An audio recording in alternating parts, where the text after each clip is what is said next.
This is our second program of this program year, and we'll have a third in November, on November the 13th. It's our annual political panel, and we're presenting the same usual suspects, Donald Colshed, Jerome Bernstein, and Jacqueline West. It's our country in crisis. This has been one of our most attended programs over the last 5 or 6 years, and it's always a lively conversation. There'll be plenty of time for interaction and dialogue with our three panelists. So that's next month on the 13th of November, a Saturday morning. Today's program, Behind the Scene, Contemplating the Relationship Between the Persona and the Self, is being given by Susan Clements Negley. Susan is a Jungian analyst in private practice in San Antonio, Texas, where she grew up. She's also a graduate of the Cordon Bleu cooking school in Paris. Her first career was as a chef. She is now the training coordinator for the Texas seminar of the Interregional Society of Jungian Analysts. She gives lectures on the alchemical kitchen, as well as this newest project, the Persona. You can correspond with her at cnnegley, N-E-G-L-E-Y, at gmail.com. Susan, as I said, grew up in San Antonio, but she's been coming to Santa Fe her entire life. Since the age of 9, regular family visits to Santa Fe. Her brother lives here, and she's told us that she considers Santa Fe a second home. And I happen to know, on the DQ, that she has an original Georgia O'Keeffe hanging over her couch in her living room, the famous Black Mesa painting. So her family has known people in Santa Fe, including Georgia O'Keeffe, for decades and decades. So welcome back, Susan Negley, and I hand it over to you. Well, thank you, Ridge, for that introduction. Just to clarify, that painting is no longer hanging over the sofa in my living room, but as a child, it was hanging over the sofa in my living room. Thank you, Lisa, for supporting this. And I also have here in San Antonio with me my assistant, Mary Beth, who's helping me with all of the technology and Zoom complications. But mostly I want to say thank you all for coming.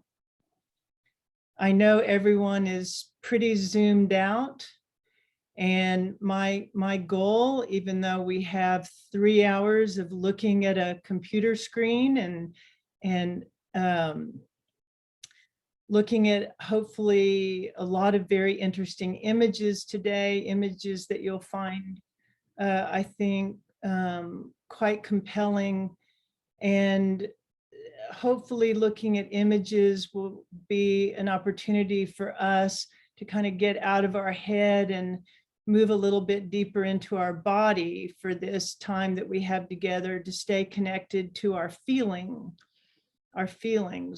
But thank you for coming. And I'm a woman on a mission. My mission is to not exhaust you. My mission is to engage with each other, to give you a space to share where you are, what's interesting to you, which of these or what of these images stand out and speak to you. So I hope to pace this in a way that we have some time to drop in and to reflect. So after seeing your wonderful faces, I'm going to ask Mary Beth to PowerPoint.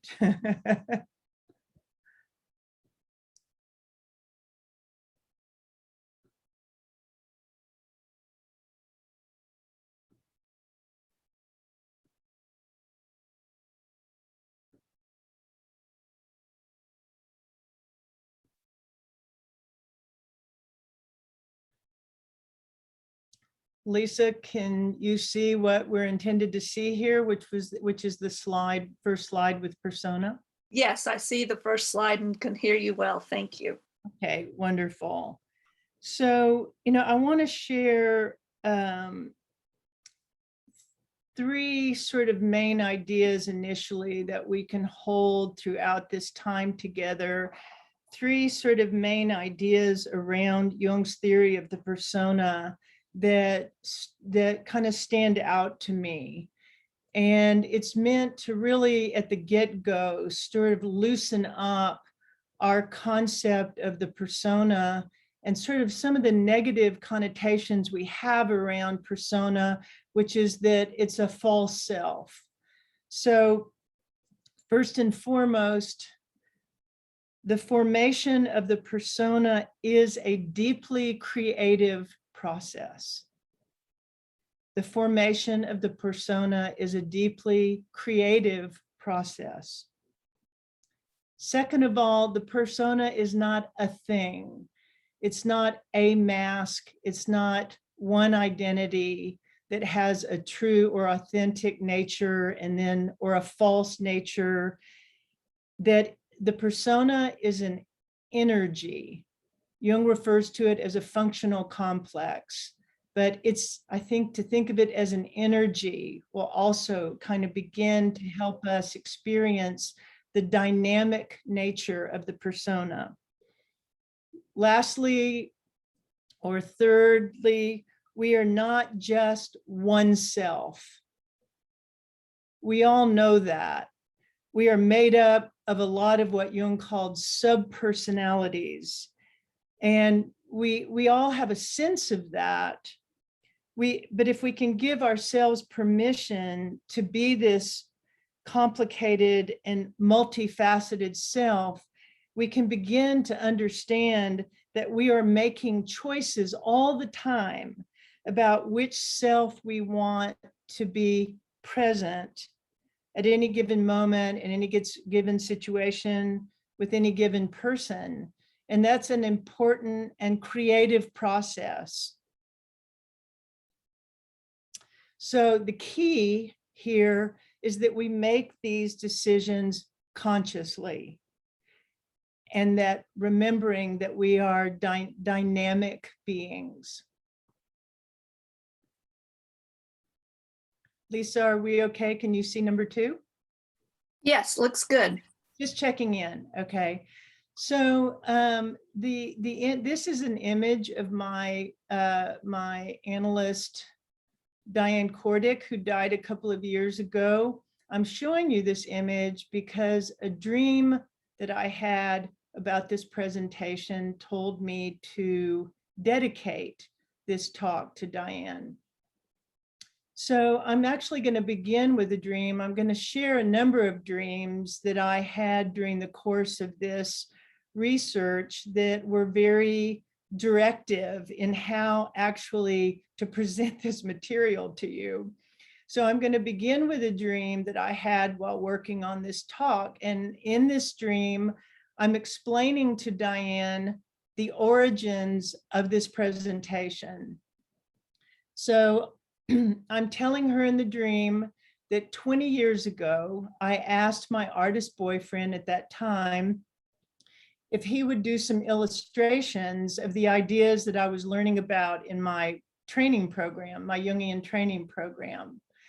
So I described to Diane in the dream, excuse me, that the drawings that he has made are tender and charming. So in fact, the illustrations that you're going to see today were in fact created by my artist boyfriend at that time. And they've been in a file for 20 years. And I'm going to share with you sort of the process of bringing those out and kind of the synchronicity of when I did, in fact, decide to start working on those images. So importantly, in that same dream, Diane alludes to the dark and mysterious and numinous beauty within the persona. So I really needed to hear that message from Diane in the dream because I had a very strong resistance to working with the persona. And I'll share with you a couple of reasons why. So at that point, early on, I simply understood the persona as a social mask used to connect with the outer world. So of course, one resistance is that Jungians tend to be, as I am, introverted feeling types. You know, depth psychology is a study of the inner subjective world. And this is a world that we know through feeling, sensations, our imagination, and of course, most importantly, our dreams. So these are the parts of ourselves that are indwelling and that well up from within, sometimes disturbing, very often fascinating, but nonetheless important influences from the dark inner depths of our unconscious. So I've been looking at my dreams for more than 30 years. I didn't think much about the persona. Still, as I said, had a pretty strong defense against the persona.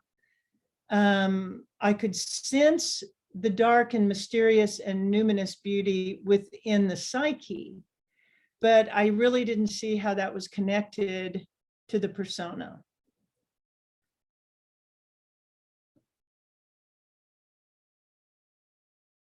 This may be familiar to some of you.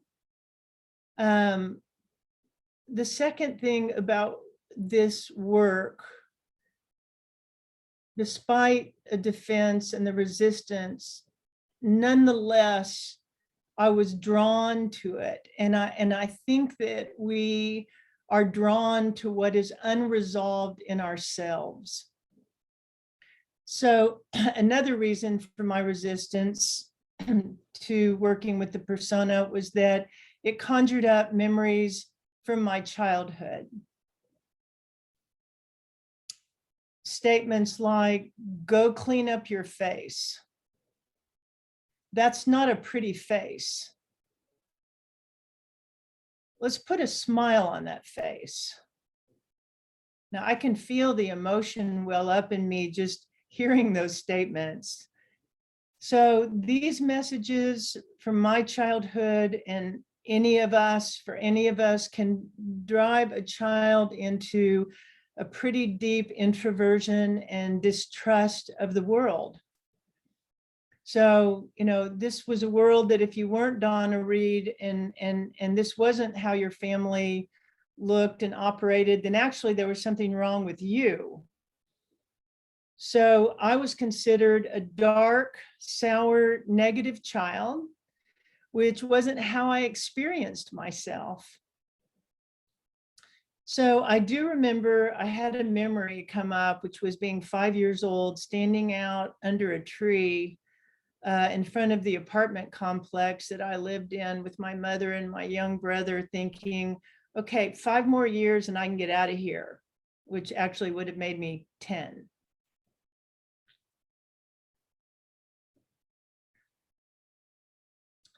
So I want to tell you something about Mark Smith, who's the artist and illustrator of what I consider these very tender and charming drawings.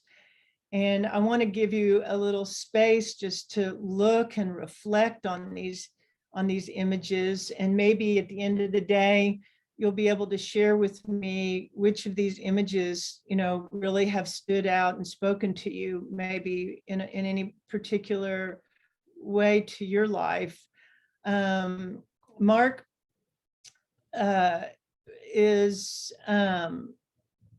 runs a gallery now in Johnson City, Texas. And at that time, this was over 20 years ago, Mark had a studio close by.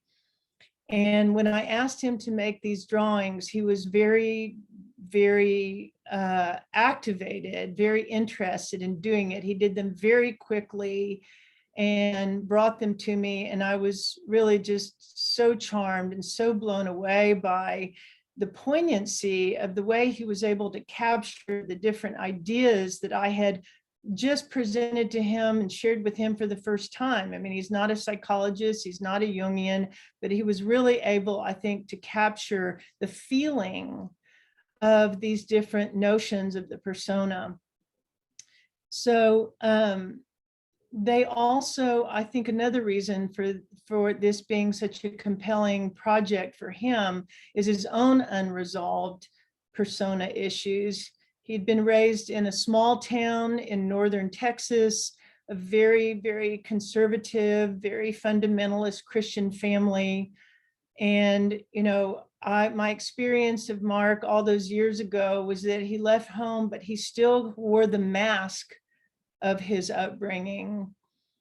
And, you know, very positive, very overly positive, sort of an exaggerated smile, which, you know, you can feel that is sometimes inauthentic or not necessarily knowing what's going on behind a person. So I felt that I could feel that that exaggerated smile was hiding all the pain and the uncertainty that wasn't allowed to emerge. I've also rediscovered these drawings brilliantly track the phases and stages of the fear, pain, and vulnerability of his escape, of our escape. So when I started my research for this talk, which was about a year before the shutdown, I had no idea there was a plague-like virus waiting for us around the corner. And my presentations were canceled that spring. The topic of the persona, though, and its mask took on a whole new meaning. And I feel that there was synchronicity in this, that my presentations as I had them planned were canceled and the work changed. So the coronavirus, I think it has stripped away layers and layers of our persona for really almost everyone. I think leaving our emotional immune systems compromised and making us vulnerable to psychic contagion, panic, anxiety, uncertainty, loneliness, even paranoia. So, you know, I think when the pandemic initially began, we had overly optimistic, some of us overly optimistic reactions. Oh, I'm going to be so creative. You know, I'll work on that project that I've put aside. You know, oh, I'm such an introvert. This really suits me. I think it took a while, and it's taken a while for us to grasp the massive shift in collective consciousness, which we are still in and still processing. I feel the emotion come up in me when I think about the magnitude of this. So the coronavirus has unmasked us.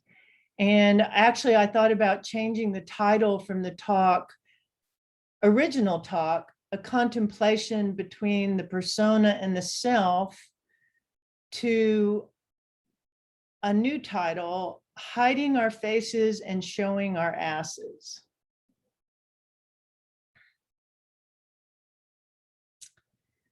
So as our moving about in the world, has been restricted, I think that we have had the capacity to find new depths within ourselves, that there's been a potential for an opening up into a deeper place in the psyche. So I want to just share with you an excerpt from a poem that speaks to this, that my friend and colleague Frances Hatfield wrote called the Saturday Night Cancer Group. And I think this poem speaks to the privilege and the terror of the descent into those depths.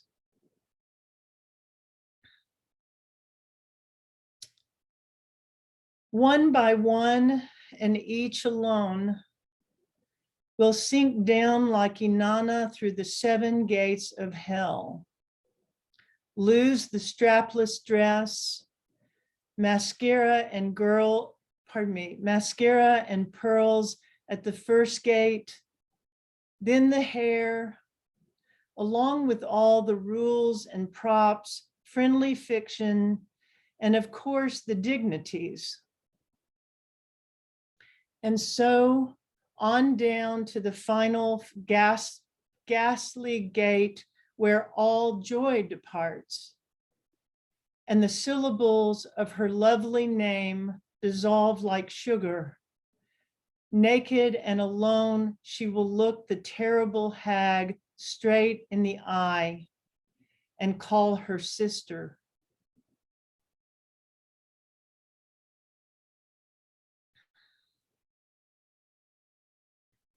It is ourselves that we are confronting in this epic time of health, political, and environmental crisis.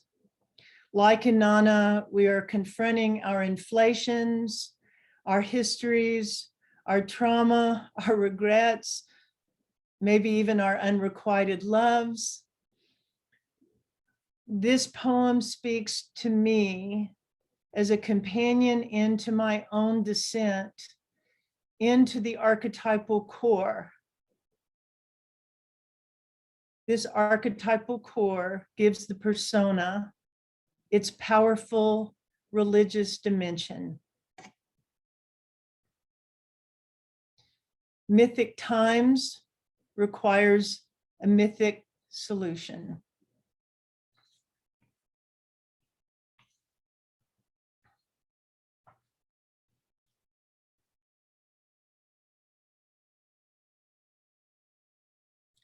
So what do we mean by that? A mythic time requires a mythic solution. So a mythic time is the intensity of what we're experiencing in the collective, life and death, good and evil, these powerful forces that activate. You may have noticed in your own dream life that activate in us and mobilize the deeper layers and strata of the unconscious. So the dreams that many people are reporting have a mythic quality, an archetypal quality.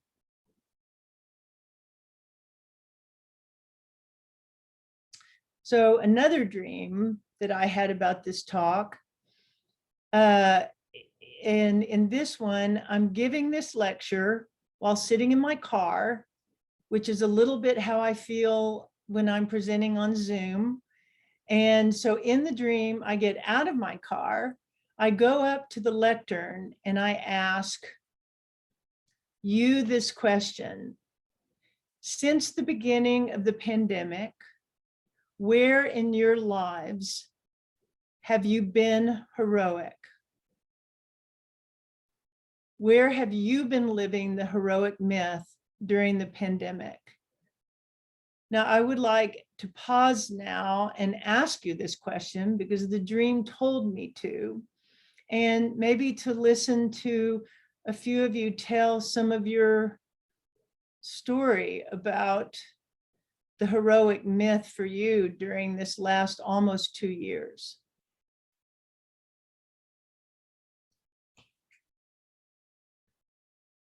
Can we, Lisa, see each other during this little interlude? Yes, so if you want to stop sharing your screen then for the Okay. moment. Okay. Yeah. And then those of you who want to respond, please either use your reaction emoji, raise your hand, or put your response in the chat and we'll call upon you. Thank you.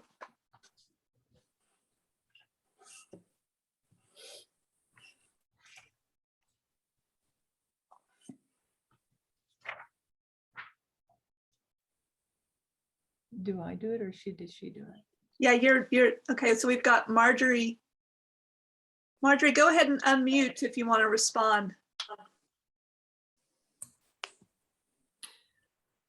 I finished a book, which took a lot of heroism on my part. It actually is a heroine journey about my twin sister who was killed in a small plane when we were 39. It was a memoir to her, for her, of her. And then I bought a house in France a week later.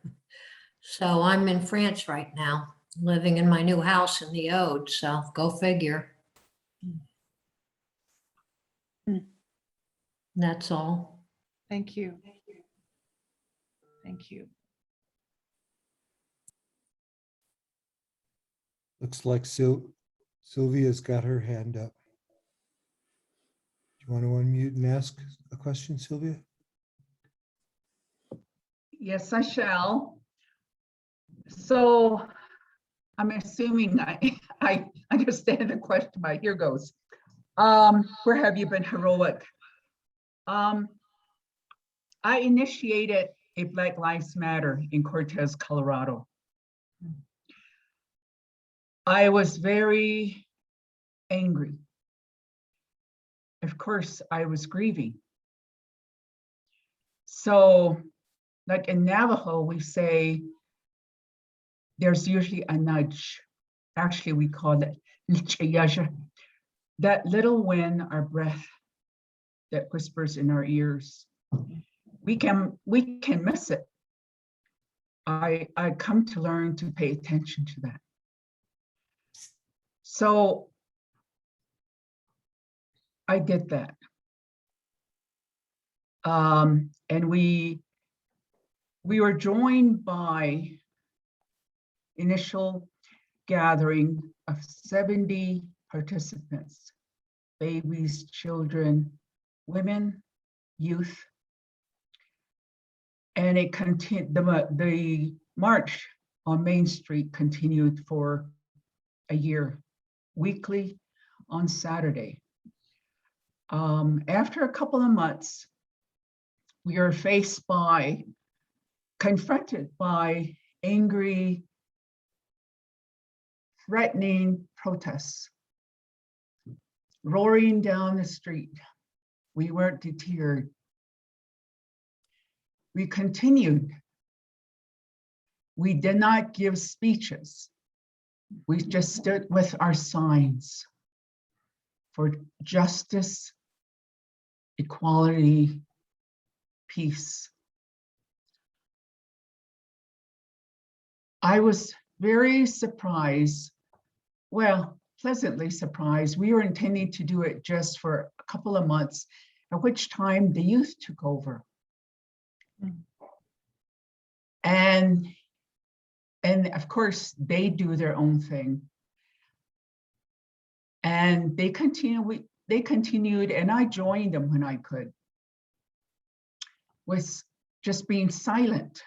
We are intending to emulate our ancestors, like Martin Luther King, Gandhi. And so we did.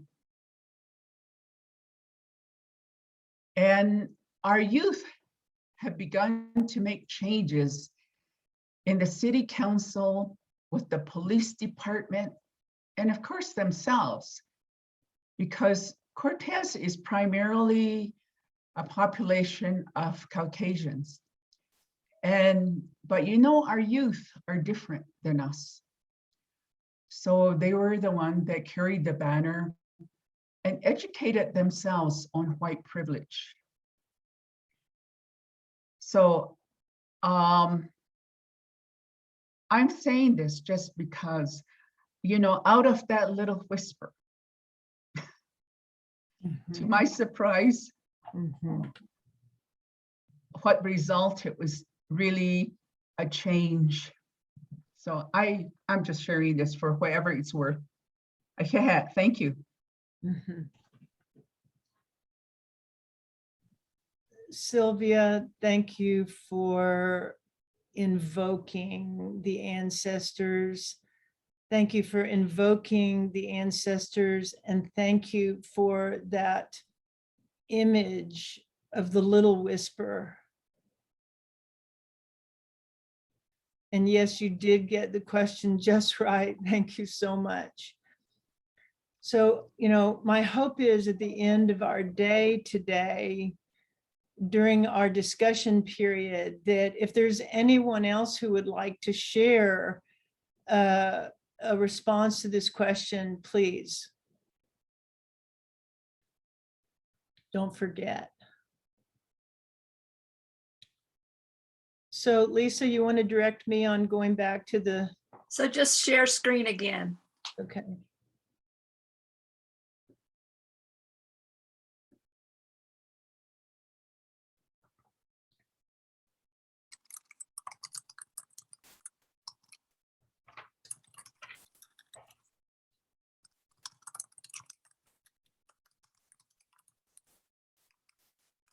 It looks good.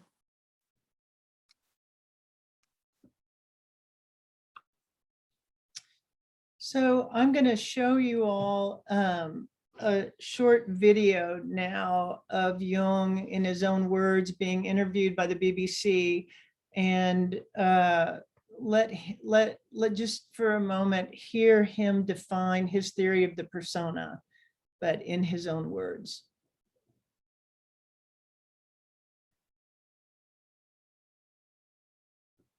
If you would mind telling us a little bit about how you construe this term persona. Well, this is a practical concept we need in elucidating people's relation.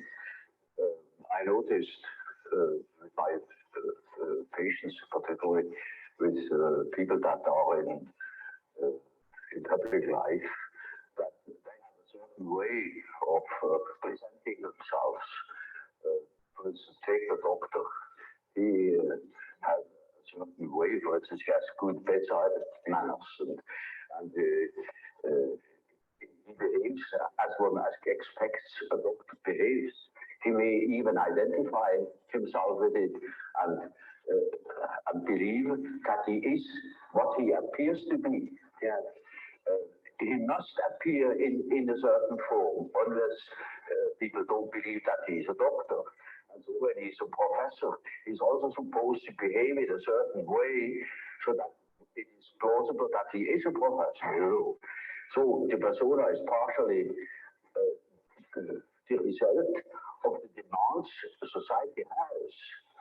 And on the other side, it is a compromise with what one likes to be, or with what, or as one likes to appear. Yeah.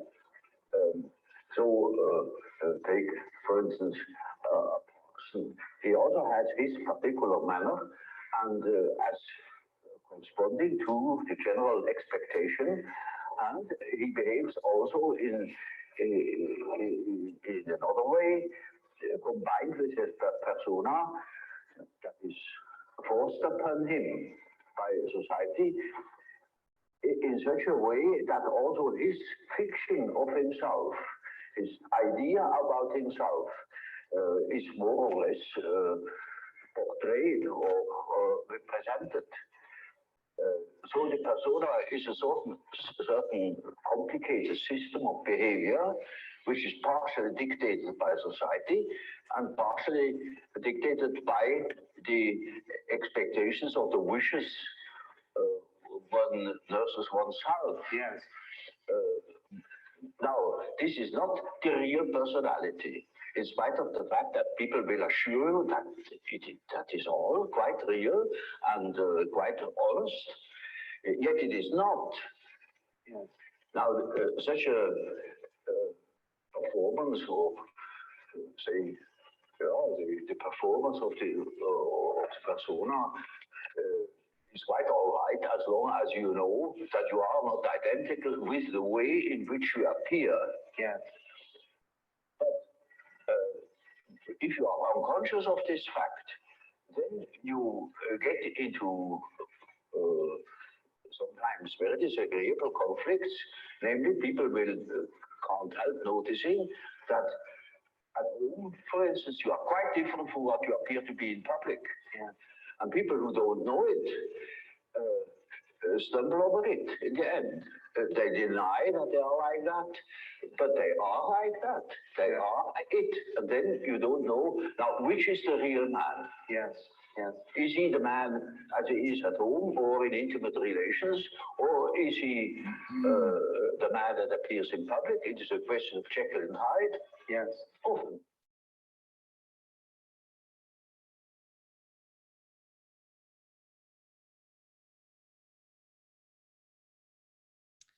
So I have pulled out three ideas, three what I think are sort of important points that are made in this video. I'm sure there are many more, and there's a lot to that you all probably saw in this, but the 3 points that I thought that sort of spoke to me related to the ideas that I brought up in my mission statement is that we are always crafting a persona, however unconsciously, that we are always in the business of crafting a persona at any given time, moment, situation, albeit unconsciously. He makes a very strong case throughout his writing about the persona that the biggest persona problem is identification with the persona. That mask, that social mask that we worked hard on creating, that we form an identification with, that is what I think Jung sees as the greatest persona problem, which I think also speaks to sort of a third important point for me. You know, Jung seems to talk about a dichotomy just between public and private persona. And I think this is where this becomes autobiographical for Jung. I mean, I think because he's a Swiss man and a man of his generation, he's focusing on the dichotomy between public and personal life. He is speaking maybe about his own life as a doctor and his father's life as a parson.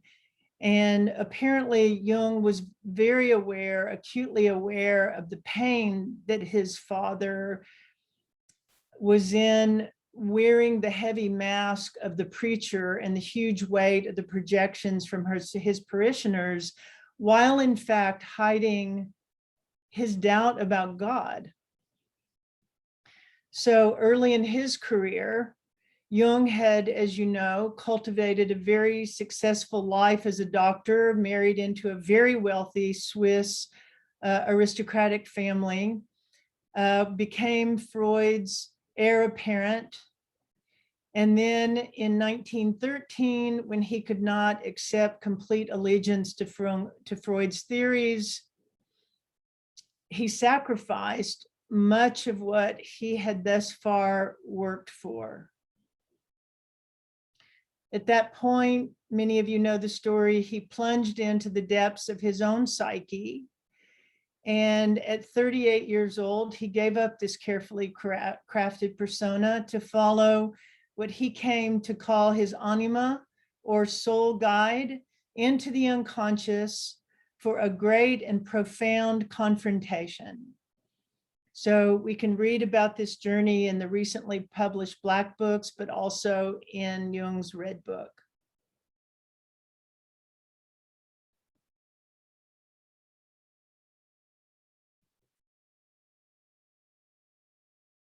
So to give you sort of a visual image of where the persona lives, you probably already have a sense of this, but this structural diagram is of what Jung called the totality of the psyche as he conceived of it.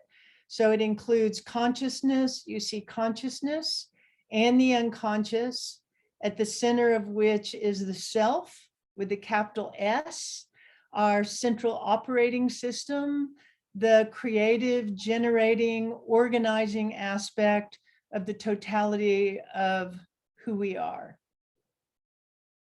So the ego, which is at the center of consciousness, includes the persona, and the ego, as we know, has a really big job. It's how we know ourselves. It's how we have an identity. It orients us to time and space, to reality.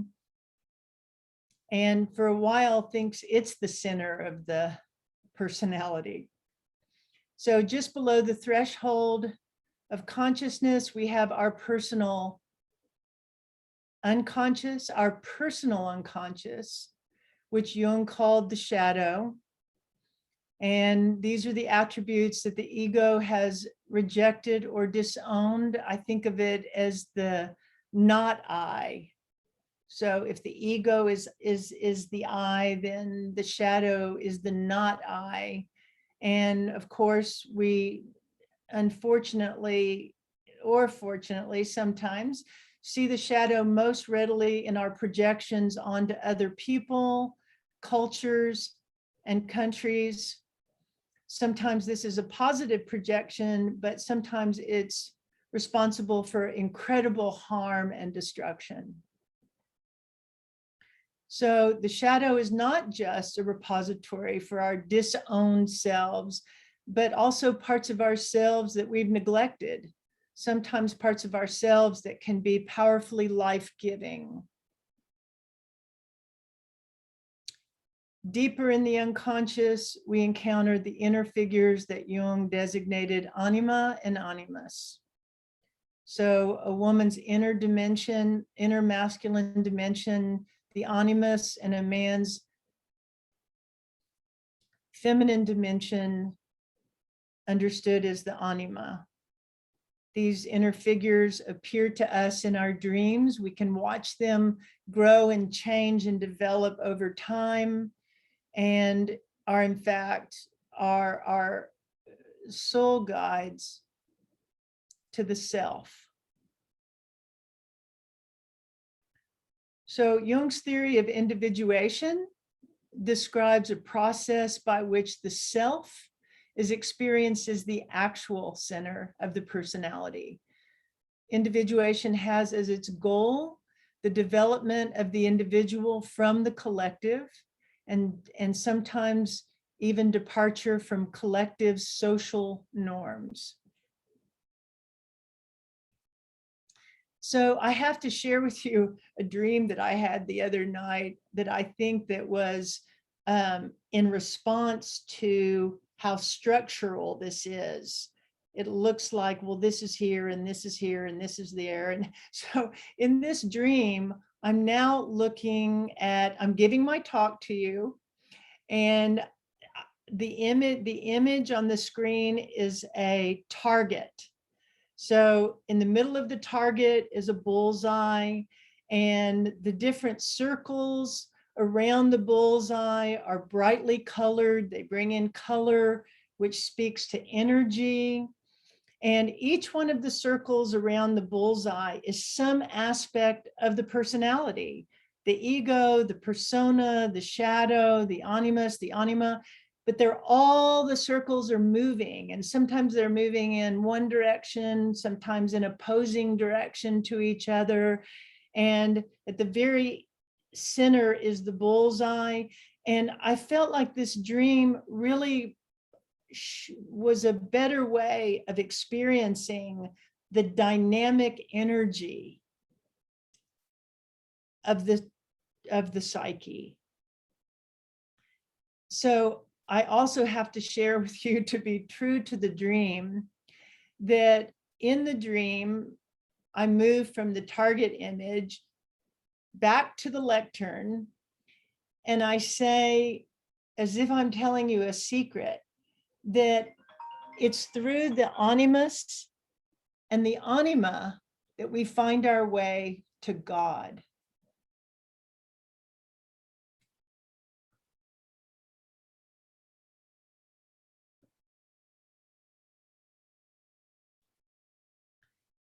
Dream work is the key to the individuation process. Dream work is a way for us, dream analysis is a way for us to see into our personal unconscious and make it conscious. Jungians, you know, call this shadow work. And I was reminded in my clinical practice, making once a painful intervention with an analysand, pointing a bit of her shadow out to her. And this was, I felt a terrible lapse on my part. I was quite anguished with this lapse on my part, until she came in the following week with a dream. And this was a dream she had of black ice cream. She said that in the dream, she had to eat it. She had to eat the black ice cream, and found, despite its disgusting and unusual outer presentation, that it held an inner sweetness.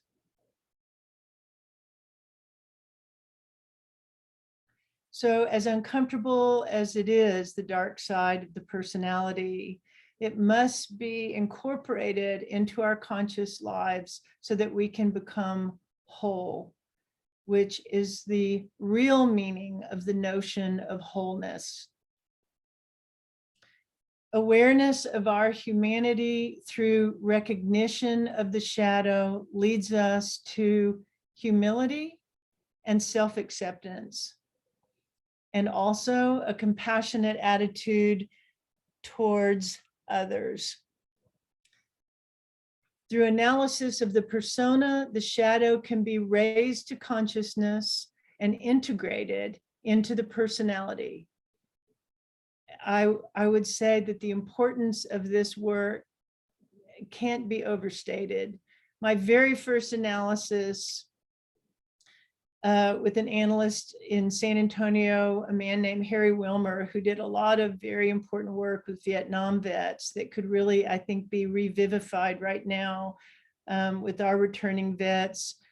The very first thing he would ask me when I shared a dream with him was, "Where is your shadow in this dream?"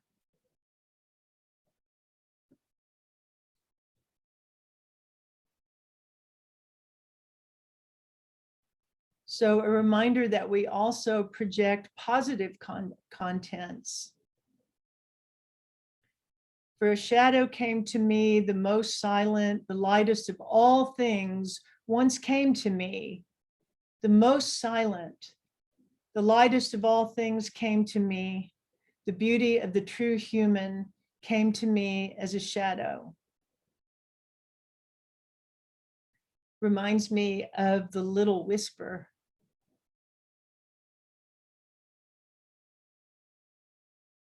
So I will very, very often tell analysands who are resistant, reluctant, afraid of the shadow, that when we shine lightness into the darkness of ourselves, that there's gold in them thar hills.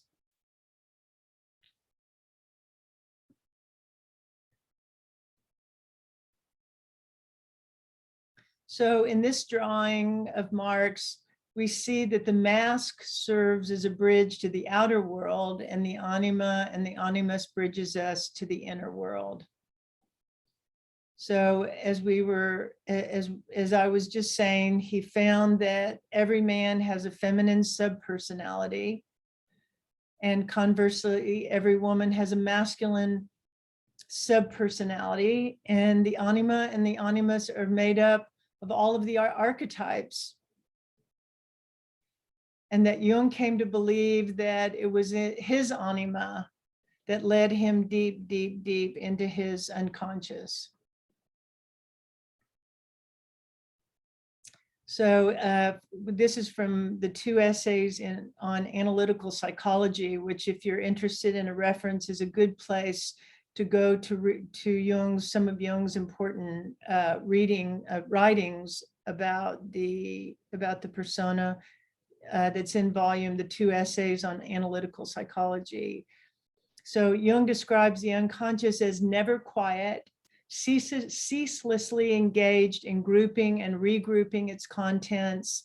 Psychic energy flows between consciousness and the unconscious. It's like the target dream. The miracle of the unconscious, as Jung ventured further into it, was an encounter with the non-personal, mythic underpinnings of our personalities. This is what Jung called the collective unconscious. And it is made up of the archetypes, and the central archetype came to be known to him through the Liverpool dream, which you can read about in Memories, Dreams, and Reflections as the self.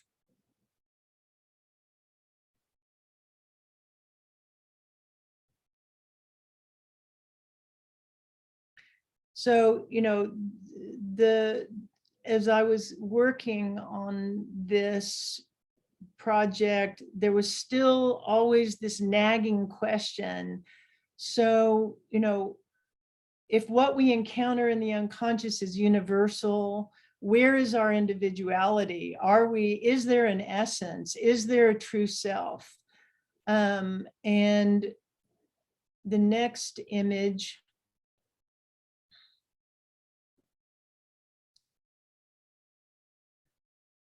is a beginning to exploring that question together.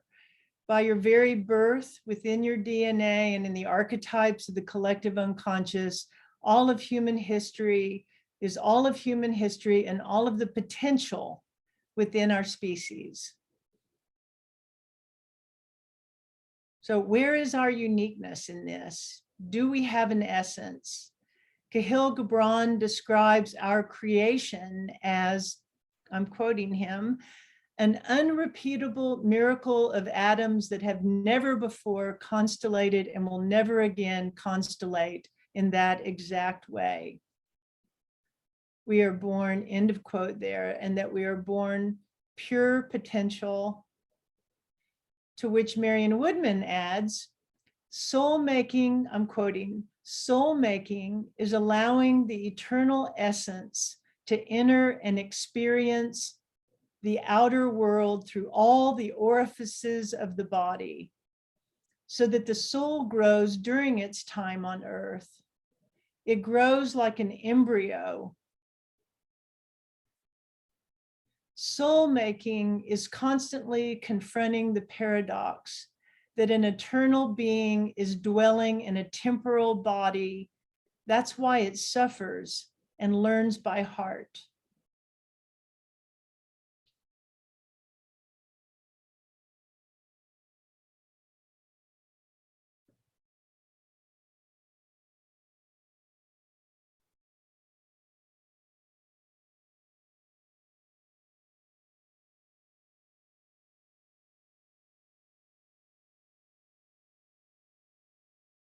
So in this drawing, we're going to look at how the persona is formed pretty much the moment that we're born. Hillman says, actually in his book, Force of Character, which you might enjoy, that the infant is no sooner delivered, breathing and bathed, that he or she is studied for clues to character. So I think you can see here that in this image, we're caught back and forth in between nature and nurture. Our personality is being shaped from the beginning, but what we saw in the previous image and in the ideas behind it, that there is an essence, there is a self in there from the beginning, pure potential. I heard a very interesting story not long ago about the Tlapanec from Mexico, a community in Mexico. And when a child was born, the face of the child was studied to see what animal or living creature it most looked like. And that animal was then designated to be the spirit animal for that child throughout their lifetime. So talk about a back and forth between nature and nurture. That story to me is quite fascinating. And I'd like actually right now to pause again and give you a chance maybe to reflect on where in your childhood you got reinforced, punished, dismissed, overlooked, applauded, rewarded. Where do you see yourselves in this story, in this image?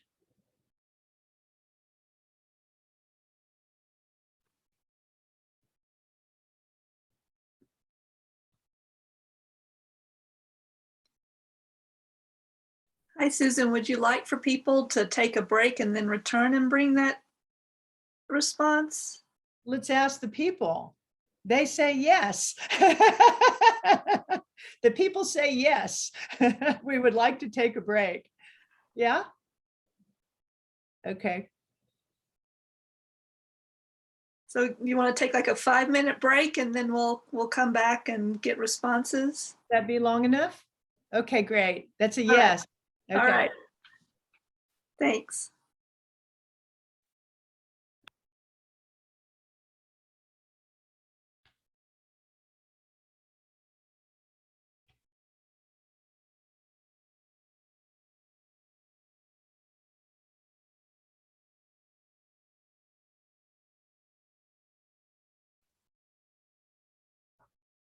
Welcome back, everyone.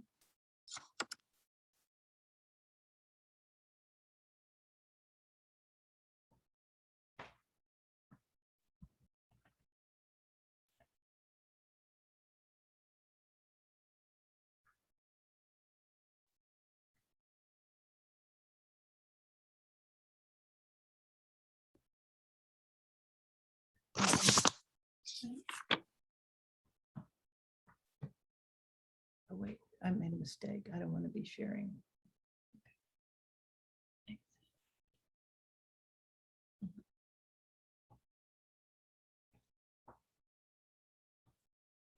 Lisa, is this a good time for sharing? Can we start?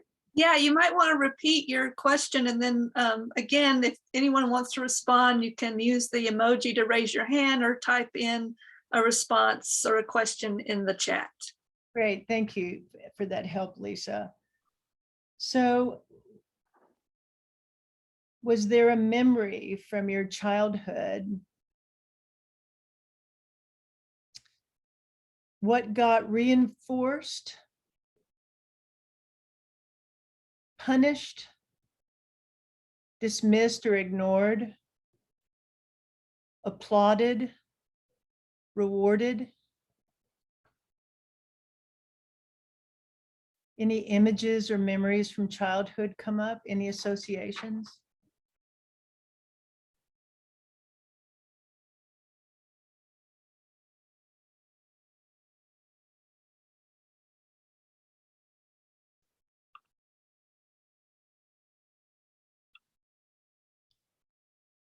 Lisa, I think, oh, good. Can I, Christy? so this is a really early childhood memory. And we lived in a very small town right across the street from my grandparents in Skytook, Oklahoma, which is north of Tulsa. And my brother and sister were like 5 and 6 years older than me. And I would go for walks by myself, and I couldn't have been more than 4. Mhm. And on the one hand, I mean, I have a very specific memory. Well, sometimes I was told this. I would go walk up to the local grocery store and knock on the door. Hmm. And they would call my mom and say, well, you might want to come get Christy. And then in another time I was walking, we lived in Japan when I was really young because my dad was in the Air Force and my mother brought back lots and lots of things from Japan. And some were these little tiny silk hankies. And on one of my walks coming back from somewhere, and again, it wasn't trafficky, you know, it was pretty much by myself, I found a dead bird and I picked it up and put it in the hanky and was walking along and then realized, oh, I don't have it anymore. And I tried so hard to find it and I couldn't find it. So that to say, you know, I think I probably spent a little bit too much time by myself, not being reinforced socially. One of my parts, I call her Feral, Fiona Farrell. And I'm working on getting her to, you know, finally come home, because what happened was that just continued. My mom had to work. She was a professional and worked for many, many years at the VA hospital, treating the wounded males. And my dad was a wounded male. So I just feel like because my brother and sister were so much older and didn't really want to deal with me, you know, we were at odds in our family because it was a little bit dysfunctional. And so I think it was sort of like every person for themselves, you know? So I found myself at times feeling awkward, not quite connected socially. You know, I probably didn't look like that, but I know deep down that that's something that I've, you know, worked on, struggled with, etc. So Christy, you'll see one of our images coming up speaks to that, sort of the, as one of the so-called persona problems, the lack of development of a persona. So thank you for sharing that. I appreciate that. You bet. Thank you. Susan, in the chat, Teresa says that, quote, achievement was rewarded. That's a big one. Thank you.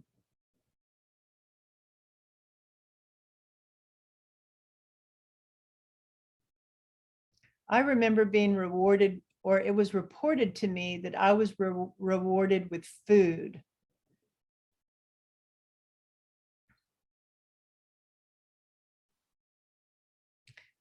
Interestingly, I became a professional chef, so you all put that together.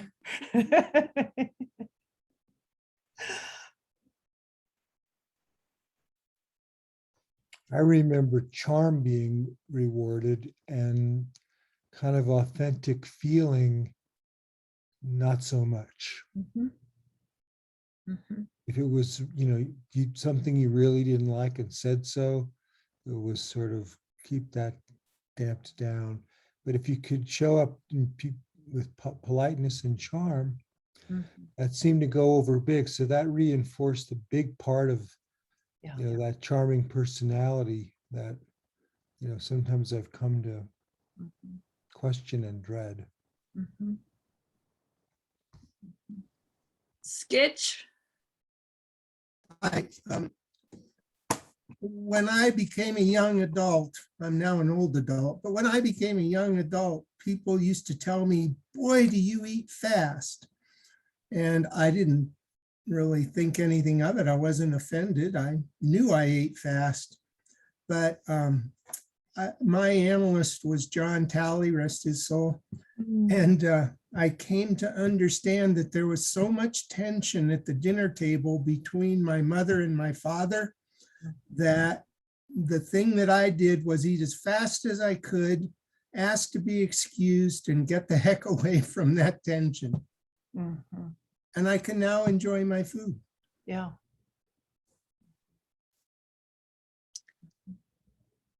In the chat, Catherine writes, I was adopted at 3 months, so the cellular message and memory was that I didn't belong to anyone. So when I was adopted, it became clear that I replaced a ghost child that my parents couldn't create, and that I spent a lot of time and energy to feel a sense of belonging, rewarded by affection, punished by rejection.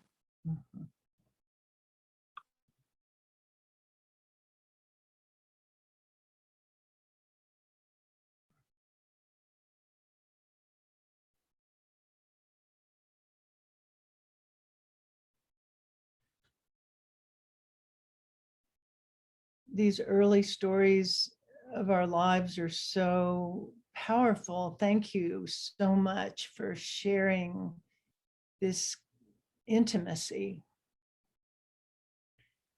And if we have time at the end, again, if there's anyone else that would really like to share a memory from childhood,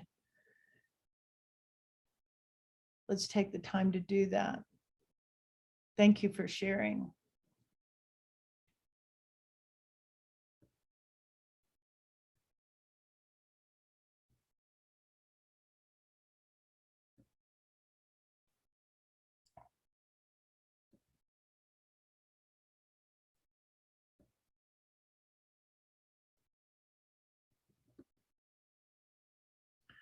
Well, this really picks up the idea of belonging, doesn't it?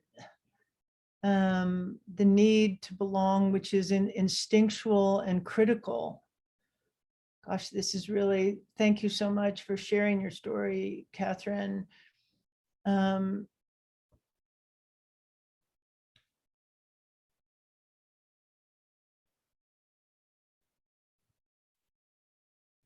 So sometimes in kind of in our development, say in our teen years, after we've ostensibly done some separation from our family of origin, then we identify with, whichever crowd it is that we find ourselves the most comfortable with or accepted into.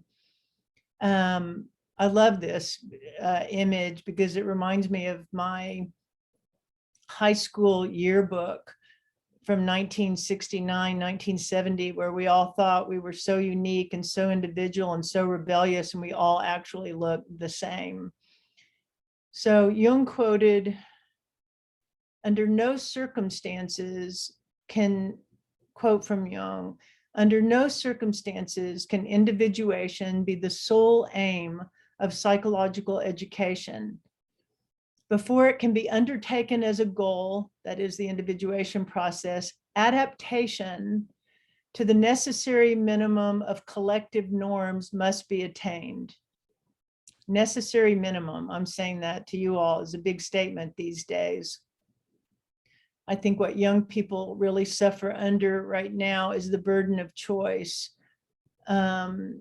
So continuing with this quote, if a plant is to unfold its specific nature to the full, it must first be able to grow in the soil in which it is planted, end quote. So as parents or teachers or mentors, we are tasked with mediating an ever increasingly confusing world for our children. So how do we foster identity without crushing their spirits? Going out into the world is a heroic task for which we all need a good protective mask. Some of you all, I think, were speaking to that. Ed Edinger says that the great value in awareness of the persona, self-knowledge, is not only for ourselves, but for society. Whatever we decide for ourselves makes the world of difference and a difference to the world. Now more than ever, choice is involved, which requires greater consciousness.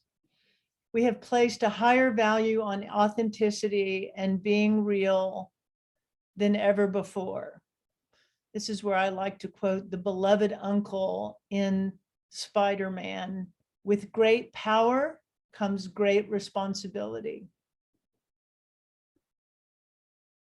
So persona development is not just for the young. Our persona is changing during different phases and life stages, and we have a variety of personas. And I think when we think about that as an ongoing dynamic process in our lives, it starts to kind of liven things up. It is primarily in our dreams that we find our shadow selves and our unlived lives, our inner masculine and feminine that leads us into the deeper regions of the unconscious. And sometimes our dreams are actually quite specifically about our search for identity along the way. Jung usually interpreted clothes in dreams as the persona. So I want to share with you a dream that I had years ago. And in this dream, the image in the dream was very much like this image that you're looking at right now, except that there was a small mechanical owl that was tottering on the floor. And quite noticeably, this owl had small puffs of smoke that was emitting from its backside. So, a really good example of the psyche not being politically incorrect, but not being politically correct is it humiliates a slightly inflated ego. I'm sure this dream came at a time that I thought that I was full of wisdom and profound insight. Early in my analysis, I would say, well, Harry says, that was my analyst, Harry says this or that, and I hadn't fully integrated into my own identity. So, it was a stop along the way, and my psyche in this dream needed to offer a little of its own wisdom.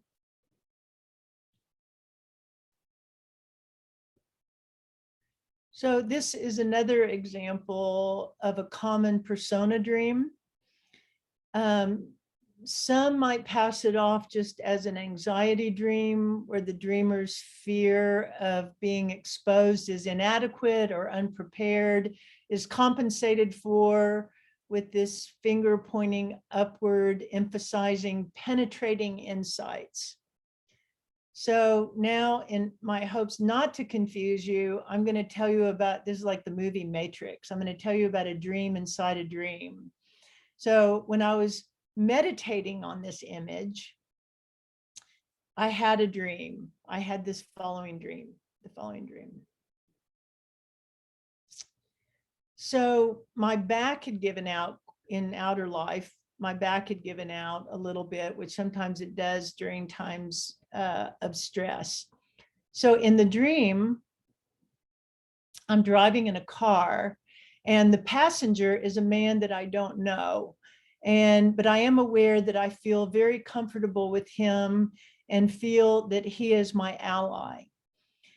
His fingers have magical powers and he points to my back and he's moving his finger up and down, following my spine. And I'm aware that he is a healer. And through innervating my spine, I actually have an experience of the Kundalini. So the meaning of this dream for me is the presence of the positive and creative animus.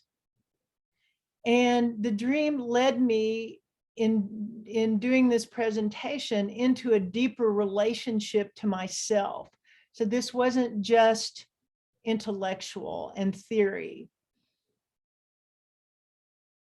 So when I did a little amplification, the magical power of the pointed finger actually led me to the suit of wands in the tarot, which actually represent creative potential. So the suit of wands related to the element fire, the source of energy representing creativity, inspiration, and drive, was very useful to me and very affirming to me as I'm working on this project.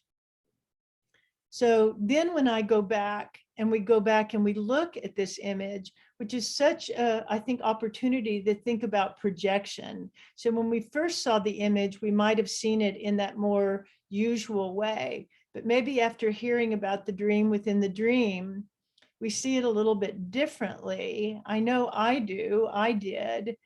And his finger now is an extension of the magic wand, pointing to the heavens as a connection to the spirit world, the ancestors, I would add, bringing in inspiration, as Sylvia did for us, is bringing in inspiration. They bring in inspiration and courage. So now his nakedness looks like intense vulnerability to me. And he is now in relationship to his audience in a new way. So this dream was a reminder that the feeling function grounds our work, soothes my anxiety, and creates a space for us to be in relationship.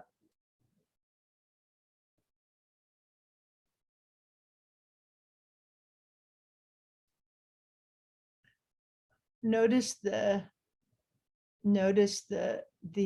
trembling knees of this figure holding up the mask.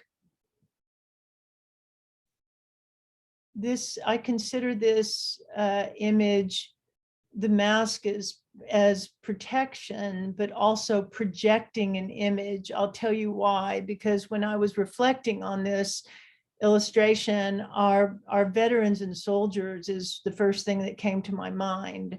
The mask that soldiers wear and are required to wear. So when I was working on this, I called a friend of our family, James, who was a retired special ops vet. And he told me that in military training, you're not prepared for the reality of war. If you're lucky, more experienced soldiers will counsel you, but ultimately you're on your own to figure this out.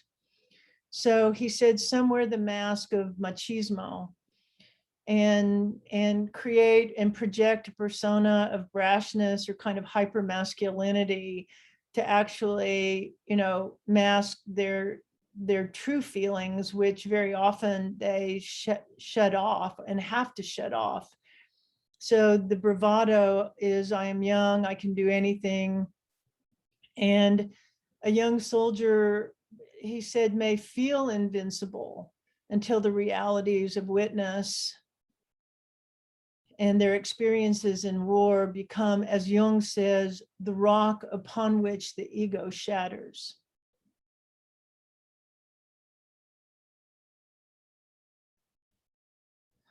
I bring to our attention the shattering around us everywhere with the suicide of 22 soldiers and veterans every day. On the other hand, he said a young soldier may share with a loved one, maybe revealing him or herself to a parent, maybe who was a military family who might have had a shared experience. He said it was also not uncommon for religious soldiers to find comfort in scripture or their spiritual community. I myself remember the mask I wore when my own son was in Afghanistan. During the day, I wore the mask of my clinical practice, and at night when I would Skype with my son, I wore a different kind of mask. My son-in-law, who was a Navy SEAL, took his own life 3 years ago. He became identified with his warrior persona after 20 years of deployments, multiple, and a few months after his retirement, he committed suicide. He got lost inside of himself, and his warrior persona would not let him seek the help he needed.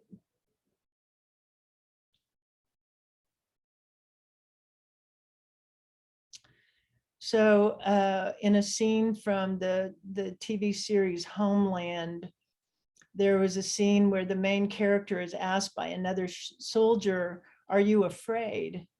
And he said, "Yes, me too, so afraid." So that was a scene that almost undid me, because my need as a mother even was to project onto my child the burden of collective expectation, attitude, values, that the demands that we place on individuals to wear their mask, because there's things that we don't want to see, that we can't feel. And in this particular case, it was almost too painful during that time for me to imagine that my son and my son-in-law were afraid. Of course they were afraid.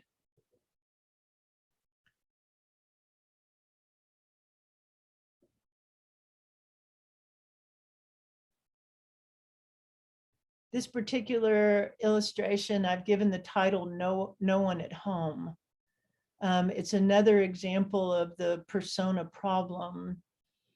I was reminded of a woman in her 60s. She was in her 60s, early in her treatment, and she said, I don't want to end my life without having been here, which was her awareness of how disconnected from herself that she was. So these phrases that go with this image, they might be familiar to you or to your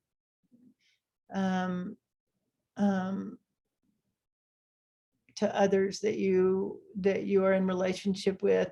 I feel like a shell. What if there's nothing there? There's a feeling of emptiness, like images of an abyss, a void. I feel hollow.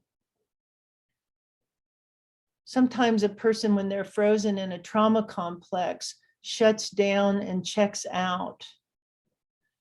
Sometimes the shock of abandonment or loss will cause us to retreat deeply inside of ourselves so that we appear shell-like on the outside.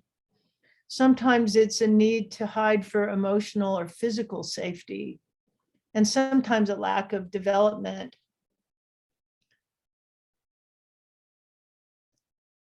Jung says this, you see, the shoot must come out of the ground. And if the personal spark has never gotten into the ground, nothing will come out of it.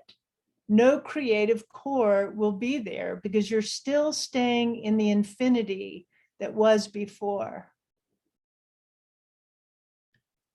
So analysis looks for signs of life, movements in the psyche, movements of the soul.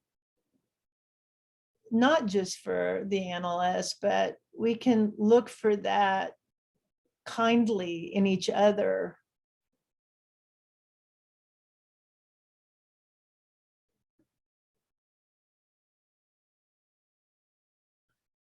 This is a really powerful image that seems to get a lot of attention or reaction from people. I'm focusing on using this image to talk about persona and typology. So a little story about Adam is he is quiet, intense, and very intelligent, but deeply, deeply introverted young man in a very demanding job. And he's well liked by his colleagues, his cohort. He's very successful and has very, very high standards for himself. Someone mentioned that, and puts a lot of pressure on himself.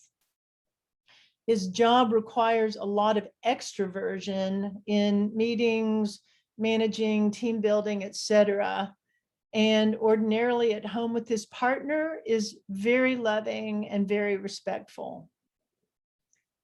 So Adam's partner, as fate would have it, opposites attracting. Adam's partner happens to be an extrovert, highly intuitive, creative, affectionate, and spirited. She works from home all day in a job that does not involve interacting with others. So she gets very excited to see Adam when he comes home and connect with him. So you see at the end of the day, you all may resonate with this story. At the end of the day, they each have competing needs. He needs to be able to retreat into his internal space, his recharge zone. And when his partner enthusiastically pushes too hard for connection, his good boyfriend mask slips and he becomes vulnerable to outbursts of anger. So Jung teaches that the degree to which our persona masks our true nature, the greater the energy pent up in the unconscious. So I think this is a really important point to talk about energy, and because Adam is not angry, he's overwhelmed with his need to withdraw into his recharge zone, and which to the degree that sometimes it feels like a matter of life and death to him. So you introverts know what I'm talking about. His partner, on the other hand, has no desire to transgress Adam's boundaries. And so a typological understanding has gone a long way in their relationship, meeting each other's needs respectfully and learning that sometimes it's really not personal.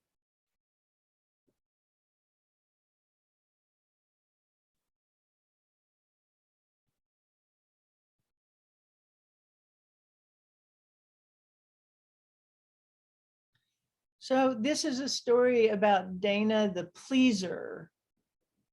Rich, I'm thinking about charming. You're sharing about charming. Dana the pleaser remembers in college that she was nice until she wasn't. Now, Dana is in her 60s.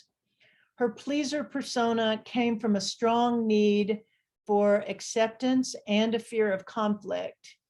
So she said she would finally get so aggravated with her messy college roommate that she would explode, but then scream just like her father used to. She's lived with a lot of shame about what she feels as her bad side, the bad side of her personality, which later on in life led to depression.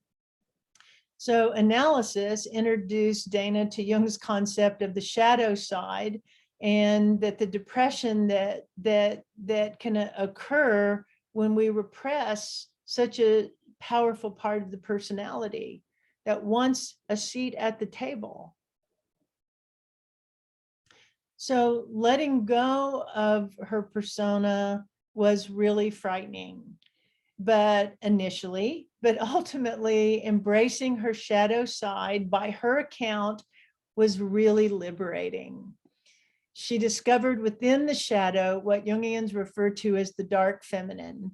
And the dark feminine we think of as referring to all those aspects of the feminine dimension, not just in women, also in men, related to the body, to our instincts, our sexuality, our emotional lives, and at the spiritual end of the spectrum, the feminine face of God. So Dana's family was a little worried about this new mom who began speaking her mind, and she had to have a little practice to help decide what she actually needed to share out loud, or maybe think but keep to herself, but certainly not reject, not anymore. So she had this dream. I'm in a neighborhood and there are people from my past who I have harmed and are not friendly towards me. I'm moving into a new house. Looking around, I see that the carpet doesn't fit properly, and when I pulled it back, there were broken tiles underneath. So we can hear in the metaphor of pulling back the carpet, Dana herself could see the way that her persona had covered up her brokenness, the wound to her foundation, her sense of self. And as a result of having a very volatile and tyrannical father, she was so afraid of being like her father that she repressed her aggressive or negative feelings. So once she had uncovered this truth, the old carpet, her old way of being in the world, as the dream tells us, it really didn't fit anymore. Her new psychological attitude, her new way of being in the world is her new home. Her depression lifted, and now she's sometimes comes in to her session giddy with energy. Sometimes it's because she feels that she's been naughty, but delightfully so.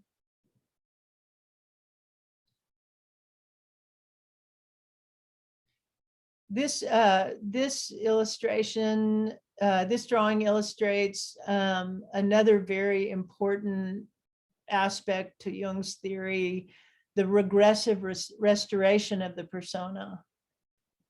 Regressive restoration of the persona. So sometimes in analysis or when analyzing the persona, we encounter very overwhelming forces in the unconscious. And even Jung said that sometimes the regressive restoration of the persona is legitimate and necessary. Forces that we encounter in the unconscious sometimes have huge emotional or archetypal and mythic content. And sometimes we need to recover our mask to restore a sense of equilibrium. Timing is everything.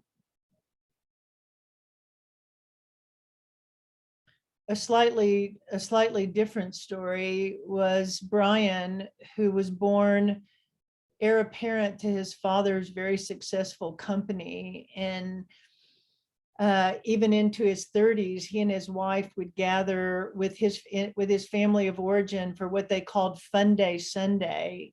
And Brian increasingly became caught between the demands of his mother and father and those of his wife, who was not quite as enchanted with Fun Day Sunday. But Brian had always been a good boy. So throughout his analysis, he discovered his own calling.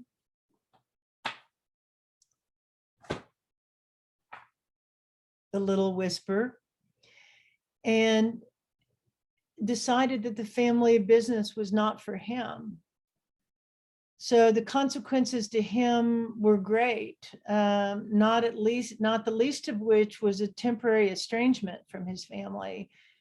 So the journey for Brian was not an easy one, and there were many times that the pressure was too great. I mean, he was tempted, but he ultimately decided that the price was too high, that what he was actually bargaining was his own soul.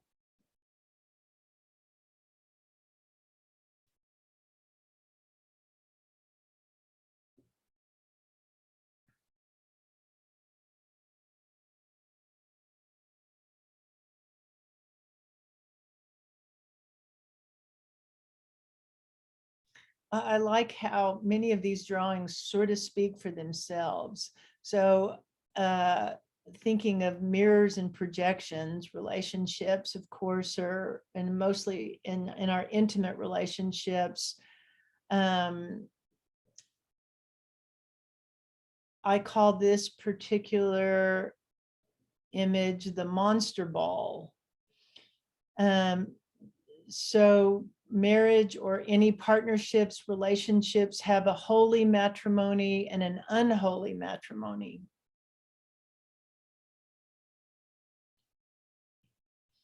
So what I have found in couples counseling, that there's a usual pattern that after the honeymoon period, which is of different durations, that the very thing that partners are attracted to in each other becomes the very thing that annoys them.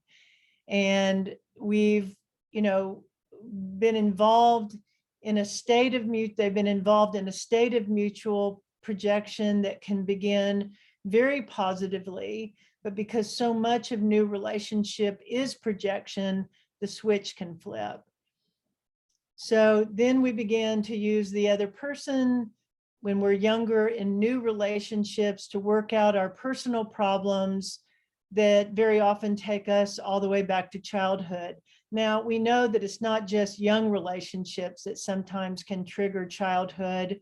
This is an ongoing task in relationship of all kinds, to pull back our projections so that we can actually see the other person, not just relationships that mirror ourselves, but to actually learn to get to know, accept, and love another person, as we say, warts and all.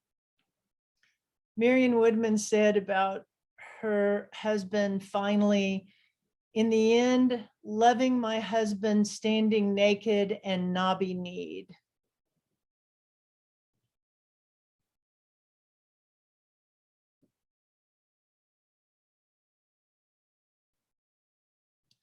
So here's a little story about a successful marriage. And remarkable sometimes, though, in doing couples counseling, that people can be together after decades and not really know each other. But in this particular case, the doctor and his wife navigated their early years pretty well. He went to medical school. She had her own career. They had several children. But eventually the demands of his medical practice began to pull him away from his family. Ettinger says, this is a quote from him in The Science of the Soul, "I can tell you that it's a real problem in the medical profession. Doctors are very busy and it takes too much time to be real. It is much easier to function out of your medical persona.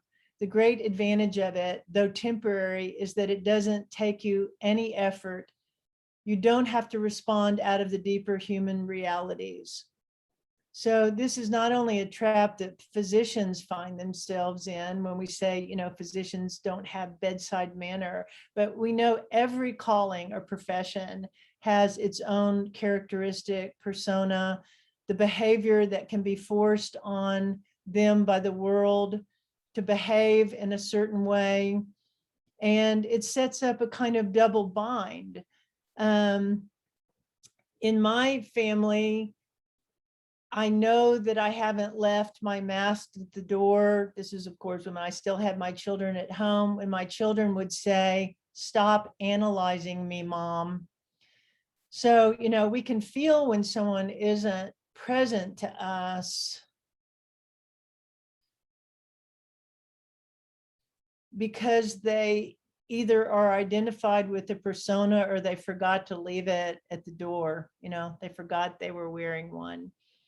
So in this particular story, the couple, the doctor's partner began to confront them on behalf of her needs and those of her children.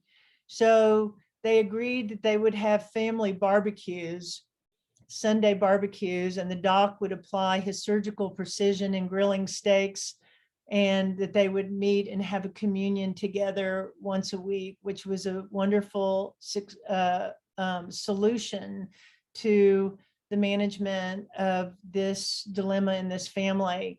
But very significant was that, to me, was that the doctor was able to access how, on the one hand, there was the absolute need for a professional persona, but also the price that not only he had paid, but that his wife and family had paid, which was a very important moment, relational moment between he and his wife.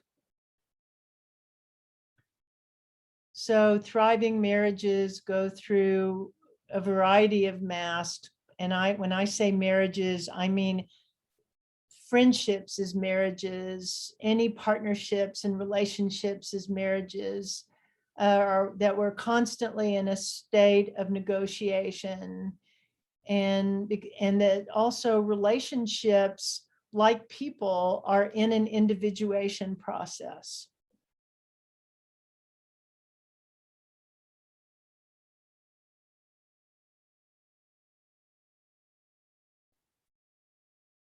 So this is a time, I think, for us to take a longer break. And Lisa? Yes. How long is our longer break? I have 12:53, and maybe reconvene at what? So give about 10 minutes or like. What do you guys think about it? We'll ask our audience. How do you feel? The recording. So I'm feeling competing needs because I have such a strong desire to talk with everyone right now, but I'm also sensitive to the amount of time that we have left And I think you'll find these videos compelling. So the drawing that you're looking at right now is sort of the something's got to give, which I think you'll see in the story of Mark Pierpoint that we're about to watch in the video. And just holding this notion, watching this man's story, that we have an powerful and innate drive toward wholeness.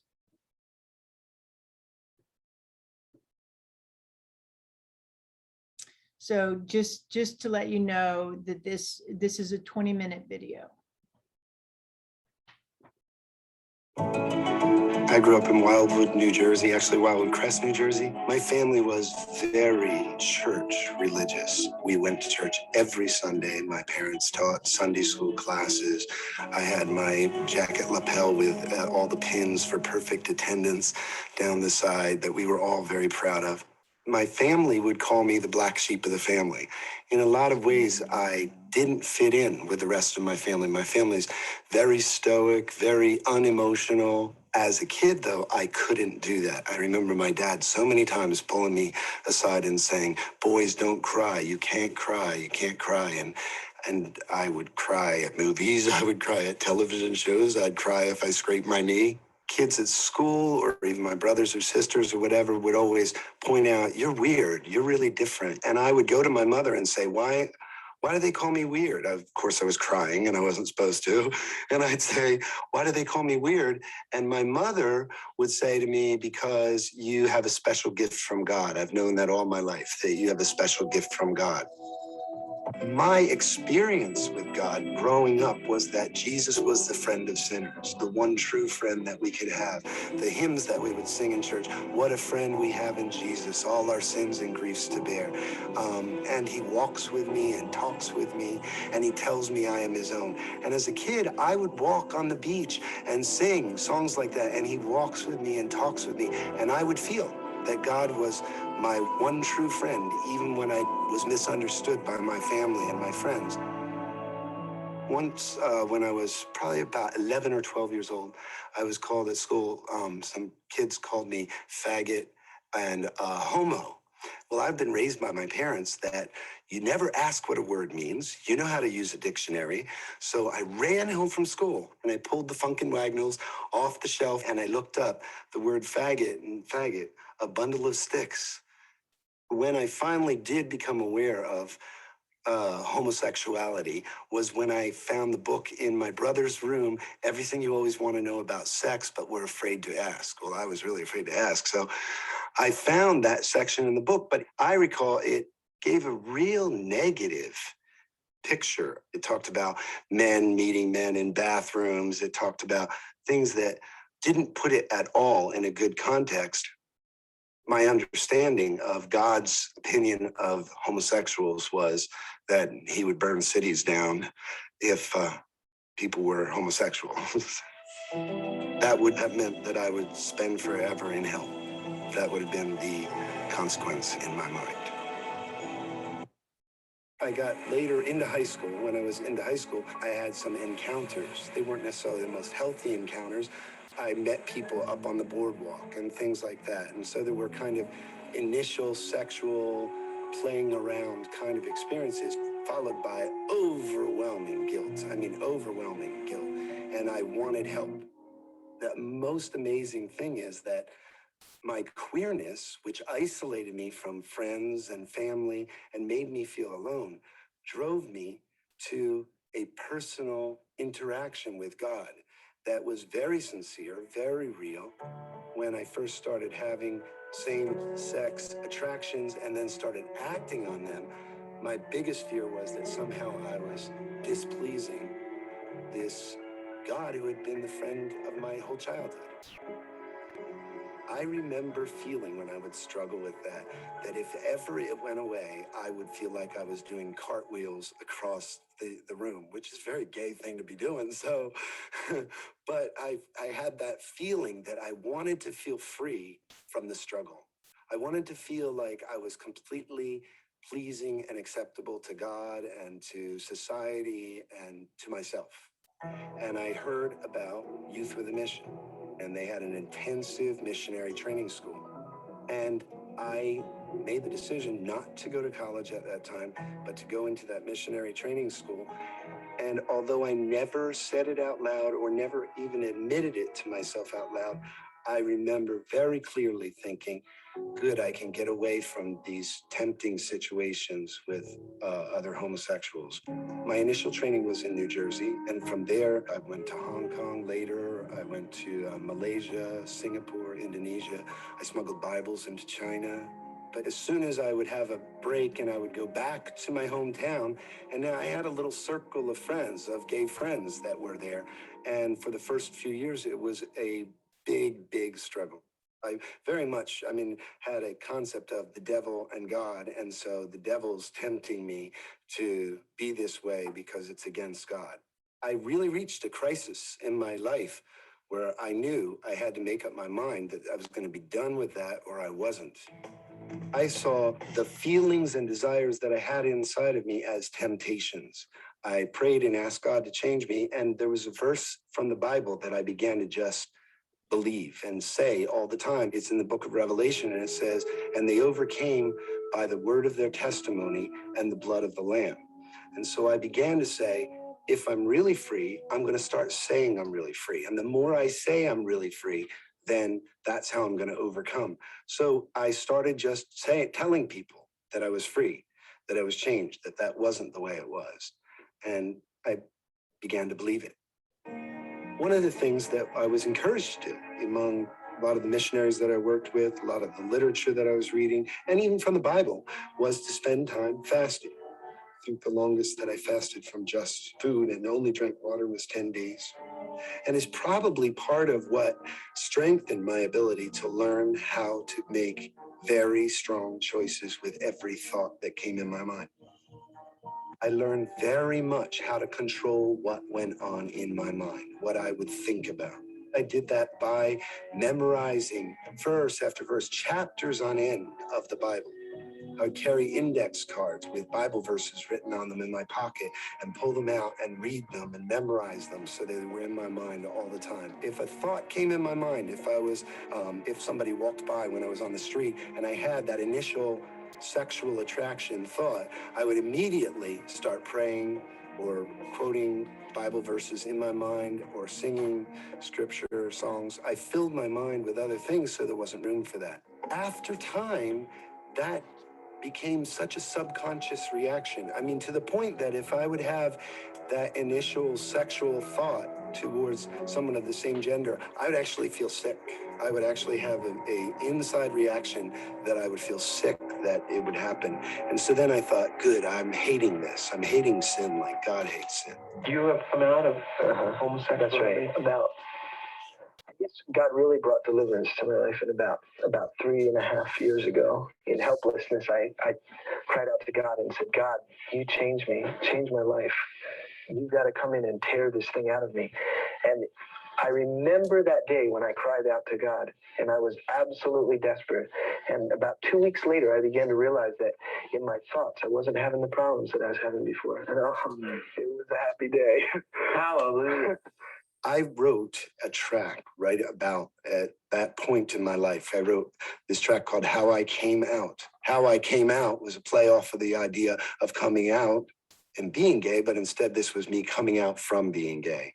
I would take groups of sometimes 10 people and we'd go out in Atlantic City on New York Avenue, which was all gay bars at that time. And we would just go into the bars and start handing out the track to people. How do homosexuals respond to love, and how do you respond to them? There's several reactions. There's the people sincerely hurting homosexuals who aren't covering it up and who really want help. And those, as we come to them with the love of Jesus and want to help them come out of that lifestyle and be healed and changed, God is open doors, and we've had tremendous times with them. Then you have the other reaction, and that's a real hardness and just walking away. They don't want to hear anything to do with it. At that time, I felt like that was my mission, that was what God had given me to do. And maybe it was the reason for the whole temptation that I'd had in the beginning. Where do I go? I got to be evil because I'm not good anymore. And so my passions were the same, different sides of the same coin. I was just now a religious fanatic for evil. My whole thinking at that time was very, very black-white. There was no such thing as gray. Is homosexuality, do you think of it as, is it a sin, a vitamin deficiency, or? It's definitely a sin. It's just the same as stealing, lying, anything. It's a sin. It's a bondage. It's different in the fact that the scripture says a man who commits sexual sin commits it against the body itself. And so in that way it's worse because it's a deeper bondage. It's all-encompassing, spirit, soul, and body. There was the Christian gospel, the Christian message. That was the truth. And everybody else was headed for an eternal hell. In the beginning was the Word. And only those who put their faith in Christ would have salvation. Of course, it was a very comfortable place for me to know that I was on the good guy's side.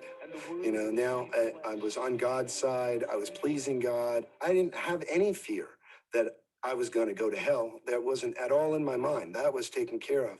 As my ministry grew, then I was invited to churches in Indonesia that were as big as 20,000 people. I mean, huge, huge, massive audiences. And it could be the next day that I was preaching to a church with 20 people.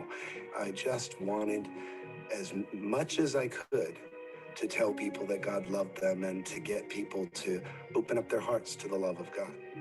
It was the most amazing adrenaline rush that there could ever be. The decision to marry Susan was not a decision to fix my homosexual problem, because at that time in my life, I was convinced the homosexual problem was fixed. So it was more that would be the natural next step for me. Plus, I always wanted to get married. She knew the whole story from the very beginning. She, in fact, went with me to distribute the tracts. She was one of the main ones who went with me into the gay bars to hand out tracts before we ever got engaged, before we ever even considered that we might get married. I remember right after we became engaged, sitting in the kitchen and watching her as she was preparing the food. And I loved her dearly, but at the same time, watching her move and watching her body and thinking to myself, I don't know if I'm really attracted. Oh, I can still learn to be. Love is a choice. I can still learn to be attracted to her. My life was so full when my son was born. It was everything I ever wanted, that relationship, and to be a good father to him. I felt satisfied. I felt complete. I felt whole. There were times where, for unknown reason, I would feel so much frustration. I mean, so much frustration just in a conversation that I would suddenly break out completely in a sweat. I mean, drenched head to toe with sweat and just feel this shaking rage. And I never understood what it was. To make the connection between the underlying thing that was still there as far as my attraction to men or my romantic desire to pair with another man, that to make that connection would have been to deny the whole basis of my faith and my relationship with God. And it would say, for the person who has come to the knowledge of the truth and then falls away, that's forever. There's no way to ever repent again. As soon as we make a commitment to Jesus to say, I want to follow you, he commits himself to us to help us do that. But that means that he has to get rid of any impurity in our lives. And that involves testing and hard times, but they're for your good. Hang on to Jesus. Don't let go. He's as committed, more committed to you than you'll ever be to him. One night, as I preached in Malaysia on the tender heart of God and how God loves us unconditionally and our hurts and our fears, as I preached that message, I would open it up and say, if anyone wants us to pray for you, come to the front. This young man came to the front, and I had noticed him while I was preaching, and he was moved during the message. When I came to him and I began to pray, he fell on my shoulder and he just began to sob and cry hard. And I could feel his pain, and I began to cry with him, and he wrapped his arms around me. And when he did, in this context of the holiest, purest thoughts and motives, all focused towards the love of God, I had feelings, and it terrified me.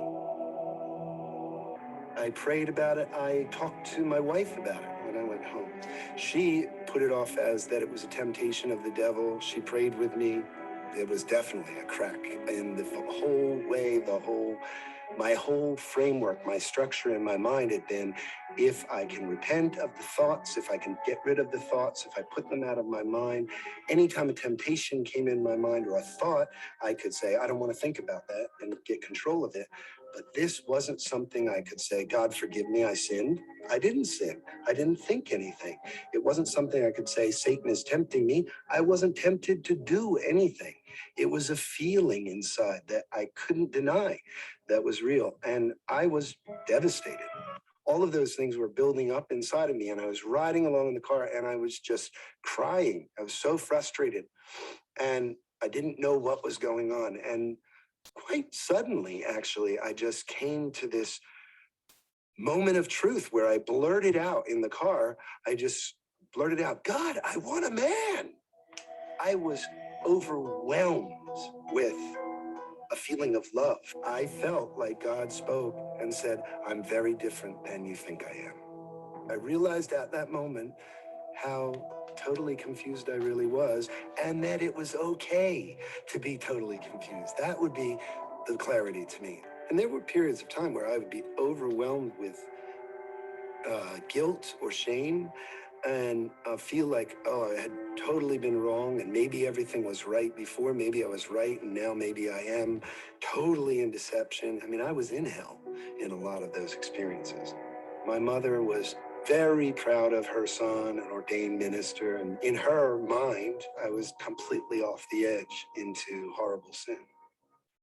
Probably one of the most painful things in my entire history is that when I came out, every friend and relationship that I had went away, bar none. I had always promised myself and always promised my son as early as young as he could remember, I'm sure, that I would never lie to him. And all of a sudden he stopped and he said, well, if all your friends are gay, then you must be gay. Dad, are you gay? He was 10 years old. And I took a deep breath. Oh no, because I didn't want to talk that soon with him about that. But he asked, and I looked at him and he said, yes, I am. And he fell on the floor crying in a mess in the middle of Wendy's. I had to carry him out. It was horrible. He and I talked for hours afterward, and he was angry with me, and he was yelling at me, and he was saying, it's wrong. I can't believe this, and all that. And then all of a sudden, I just burst out crying with him. And I said, Joel, you don't understand. I've tried to change. It's something about me that's true, and I can't change it. I've tried as hard as I can. You don't understand. And he just started crying and hugged me. And he said, I do understand, because I'm short and I can't change that. And I could try all I want and I can't change that. And that must be the same as that for you. Originally from Wildwood, New Jersey, now residing here in Provincetown, this is Mr. Mark Pierpont.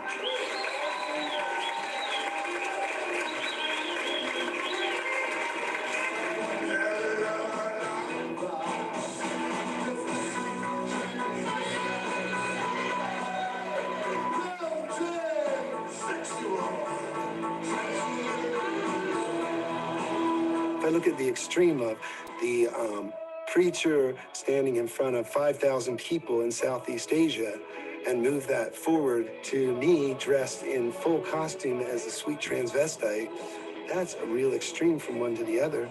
But I had so much expression that was in there that I had suppressed under right, wrong, black, white, all that, that it's almost like I had to push the envelope as far as I could to find out where I was really comfortable with me. My father, Mark Paul Masoni Pierpont. I now present that Nick and Mark are indeed life partners.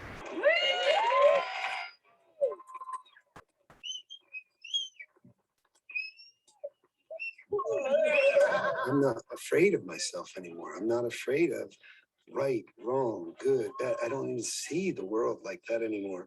At the place where I am in my life is this wonderful place of realizing that my faith never changed. My experience now is that you can't know God unless you know yourself.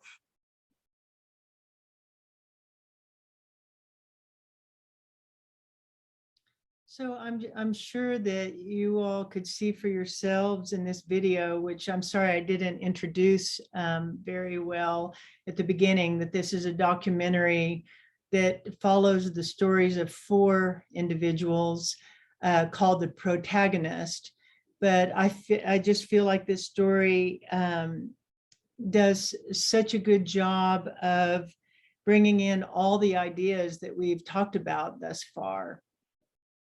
Not the least of which, when the mask cracks and Mark begins to do performances, that he's really expressing the archetypal. And again, so much energy built up in the unconscious that he, as he says, pushes the envelope, but ultimately becomes a story of individuation. He finds the middle way.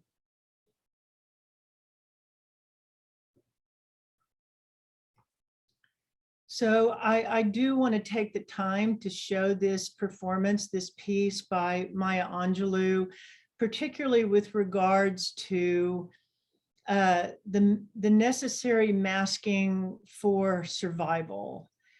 That even though we hold, you know, a very high value more and more towards being authentic, being real, but is that really possible for everyone? So this video of Maya Angelou is a presentation. You can see it on PBS. Is part of a conference that Harry Wilmer did at the Institute for the Humanities called Understanding Evil. And this is an excerpt of her presentation there.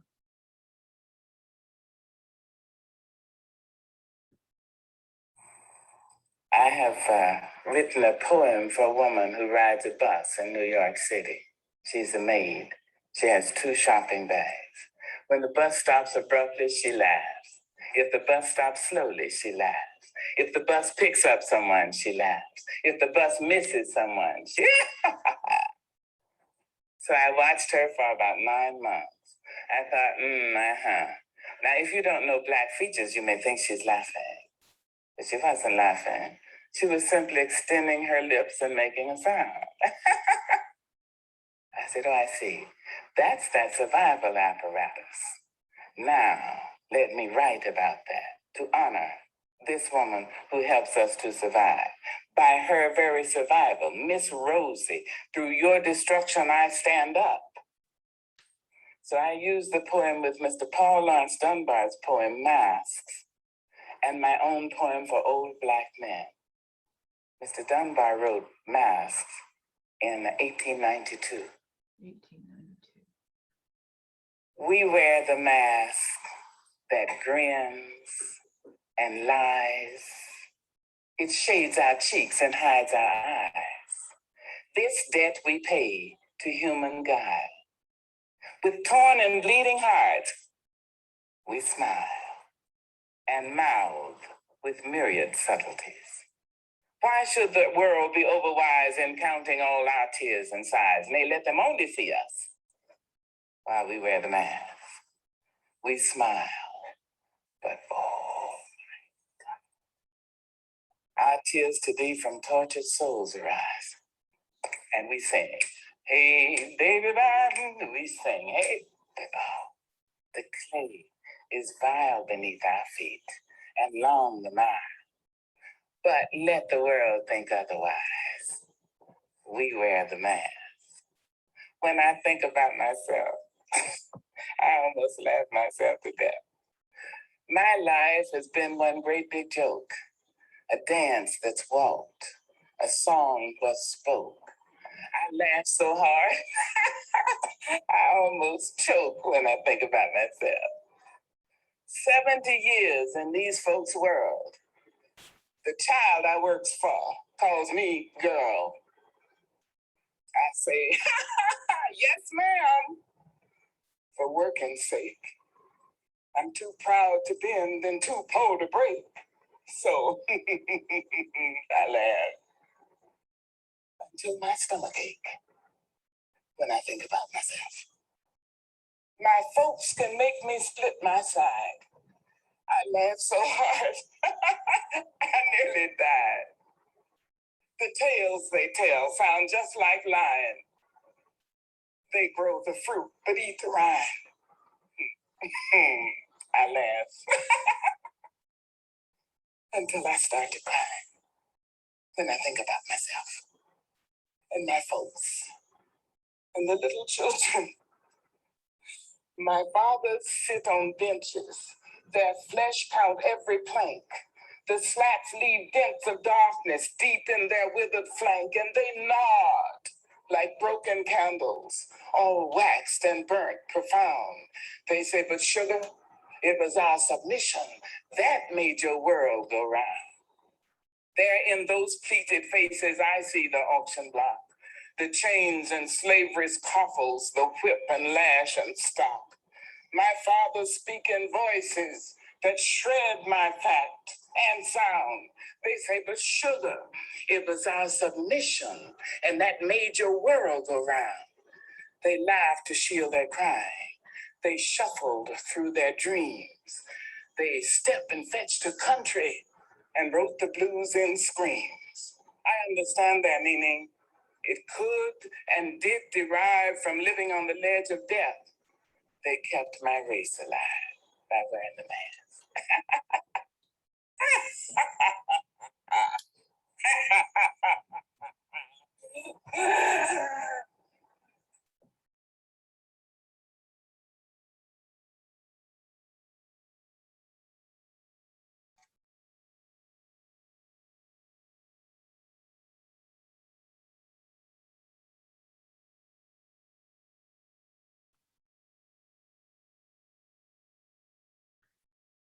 So I hope these videos bring the discussion of persona out of just the personal and into the collective, and makes it such a relevant endeavor for all of us in our own work, within ourselves, within our community.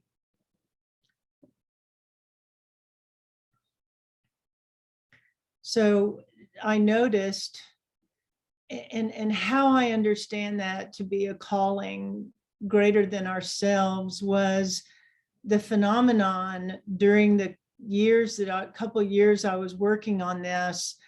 I would come into session after session where somebody would make a mention of their mask. So something was trying to get our attention. Something was wanting to be emphasized in its relevance and importance. So we've talked about a few of the important ideas that Jung, I think, brought forward for us, not the least of which that persona requires persona development requires judgment and discretion, and that it's a compromise between the me that I know that I am and the me that I want you to see, and all my other me's.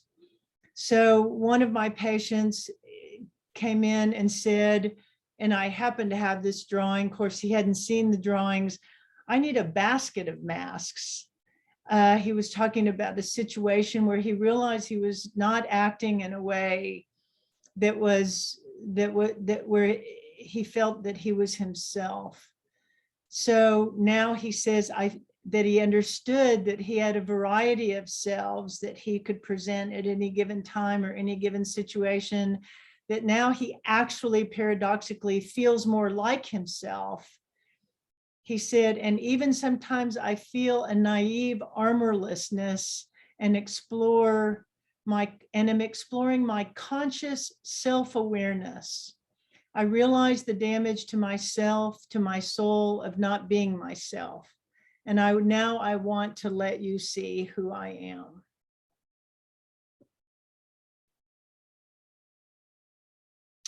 So this is coming again into summary. Jung says the aim of individuation is nothing less than to divest the self of the false wrappings of the persona. And if the core of the persona is the self, and this to me is the most mysterious notion of all, that the self has an a priori existence, then we've really moved into the realm of the numinous. Edinger says the psychological individual or individuality has an a priori unconscious existence. The full implications of this remark might be missed, except that we see in various mythic systems, the Egyptians, the Greeks, from the Christian myth, the Christ image says, rejoice that your names are written in heaven. So Jung puts that in another way. He says the notion that one's identity has an a priori existence is expressed in the ancient idea that each person has his own individual star, a kind of celestial counterpart representing his cosmic dimension and destiny. So finally, that each person has his own individual star, I think, is the lens through which we are challenged to experience all of humanity as we look around us. The refugee, the homeless, the abandoned, disavowed, and disowned, we all have our individual star, an unrepeatable miracle of atoms that have never before constellated and will never again constellate in just this way.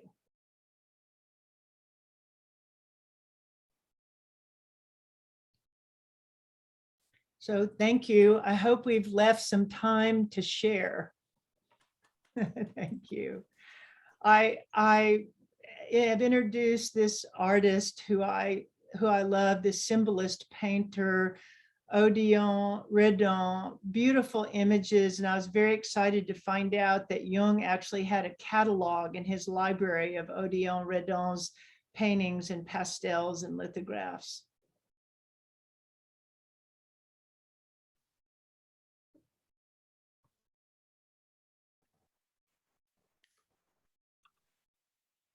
So do we want to open it up now for a reflection, Susan? Thank you. I would love comment? that. Okay.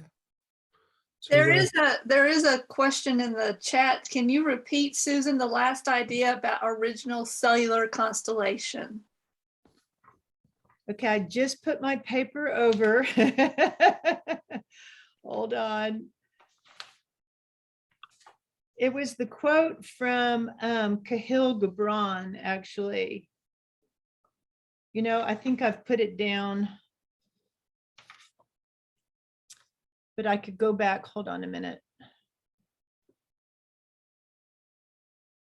In the meantime, if someone wants to have a question or make a comment, be sure to raise your hand in the reaction or type something in the chat and we'll. Okay, hooray, I found it. I think if this is what you were asking, the quote from Kahlil Gibran, an unrepeatable miracle of atoms that have never before constellated and will never again constellate in this exact way.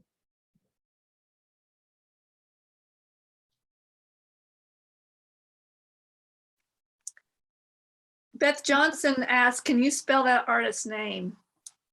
Odillon.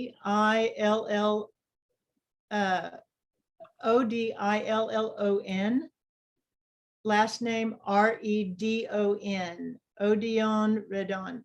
And as a follow-up, if anybody ever wants to email me about any questions or any of the images, please feel free. I'm not sure that you had my email exactly right, but it's SC like in cat, Negley @gmail.com. And I think I'll leave up these images in case somebody wants to see another image again. Frances has her hand up. Frances, if you want to unmute. Susan, I just want to say this was so moving to me. I have never been in a presentation where I felt moved to tears like multiple times. And this last segment was really, really powerful. But all along, you know, when you would just pause and let us have and share your own, like how you even began with talking about COVID and what it's done to us. This whole time you have just led us on such a deep journey, and you indeed were illustrating the dark and mysterious underbelly or inside of persona, and tied it into the depths of who we are as people in such a way that I just have found so powerful. So thank you, thank you, thank you. Thank you so much, Frances. And also thank you for letting me share your poem. Yeah, no problem. That was the least of it. I mean, everything. Thank you. Yeah.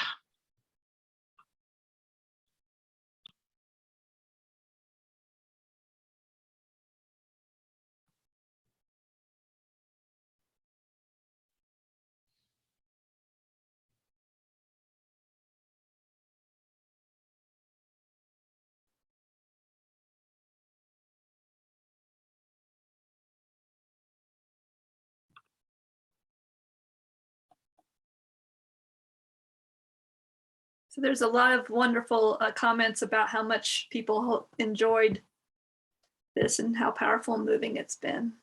Thank you. Thank you.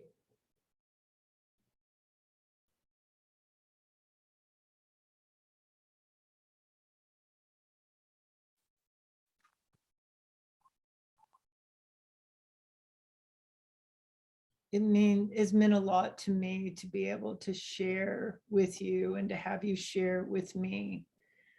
My only regret is that we're not in a big room together.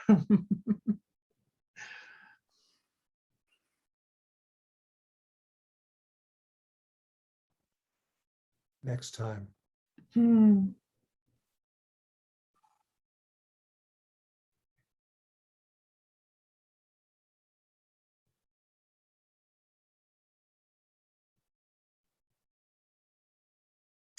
Sylvia, if you want to unmute. And Yes, thank you. well,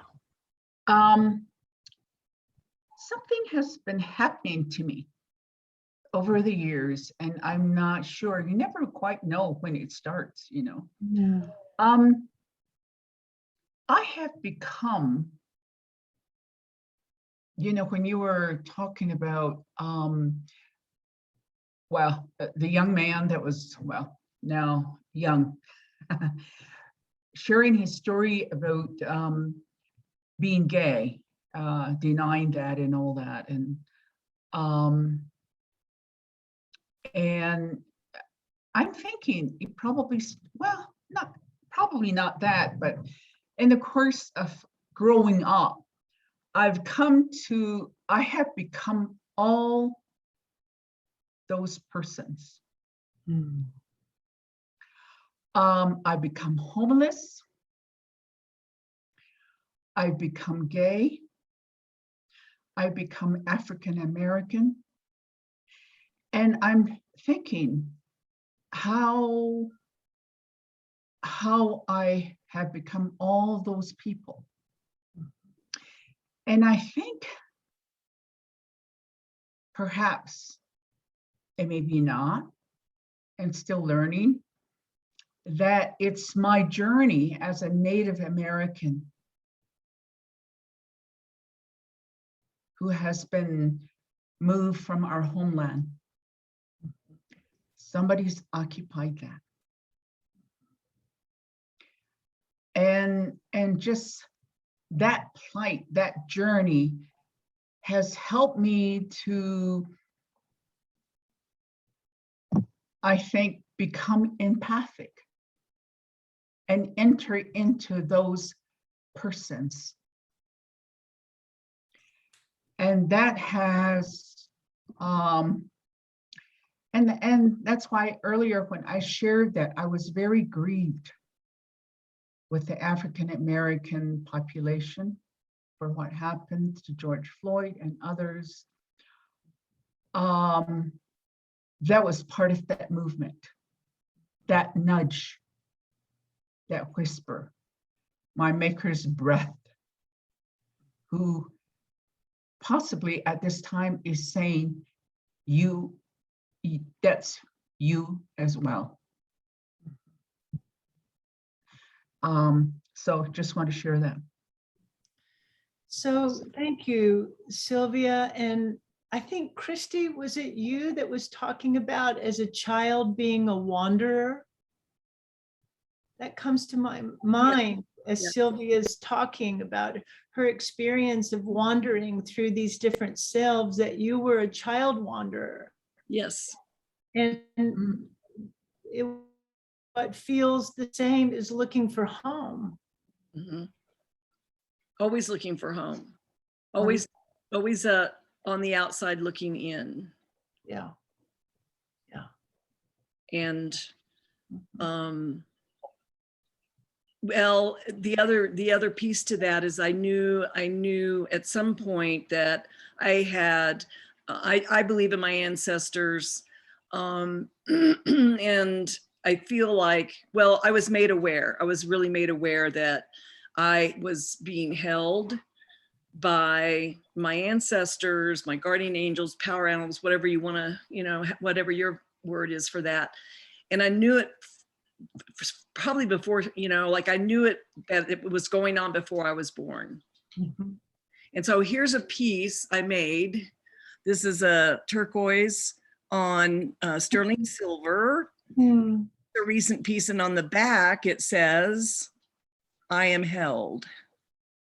Mm. So just recently, within the last year, I now make pieces, and many of them have I am held on the back. Mm-hmm.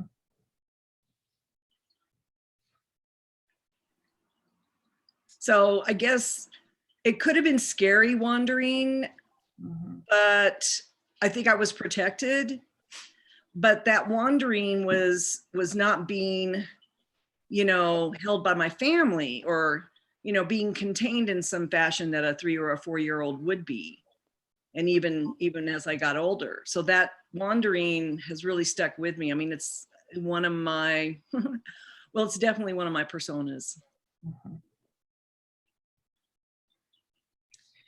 I'm reminded of my friend Miko Concha, who lives at Taos Pueblo, and he makes small sculptures of the bear, and he mines the clay himself. He works the clay himself. It's filled with mica, so it has that sort of shimmering quality. And he taught me that the bear is a really important animal for following, for safety, for following to water, that the bear will lead us to water, which of course is a very important place of nourishment and sustenance. There's a poem in the chat from Gordon McGill's wife, Linda Marie, that she would like it read. And the poem goes, Jezebel Gigolo was a philanthropist. What a man that woman was and is. And did you hear the one about the male in the word female? We can lay this burden down, walk around in my red moccasins, and I will wear your garden gloves to town. We can do sun salutations till the dragons come home, mirroring how long our shadows have grown into our tails that now must be eaten to the bone. Mm.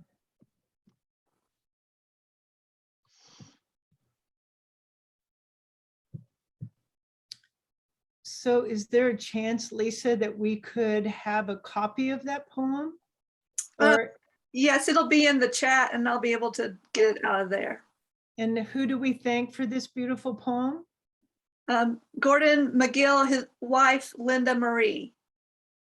Thank you, Gordon, and thank you, Linda. Thank you. Sylvia. The other, my comment wasn't completed. I think I spoke, where my thoughts came in was when I was listening to the gay gentleman. And I can relate to the Christians who came to our land, to our homeland, to convert us. And the teachings they brought. And one of the ways that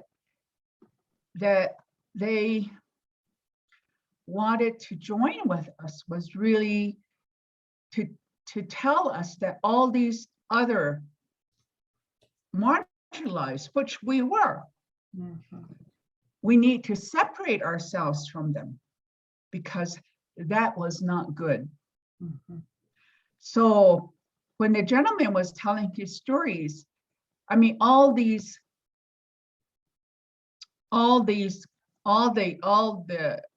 population that we were supposed to separate from us. At this time, I'm claiming them for myself. And the other thing that I think I remember when Jung was talking about, well, you said his father was a parson and saw the hypocrisy in all this and denying all the other parts of himself. I was thinking about my mother,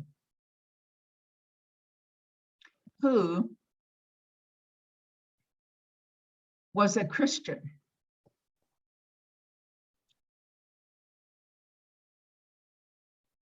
And it was this part of herself that came out, and I just could not believe it. We were living in California at that time, and I learned that my mother was incarcerated because she protested. She and my sister and my brother-in-law, not that sister's husband, but another one, my brother-in-law and my sister's son with my mother. There was without her permission, there was a company that was coming onto her land, on our homeland.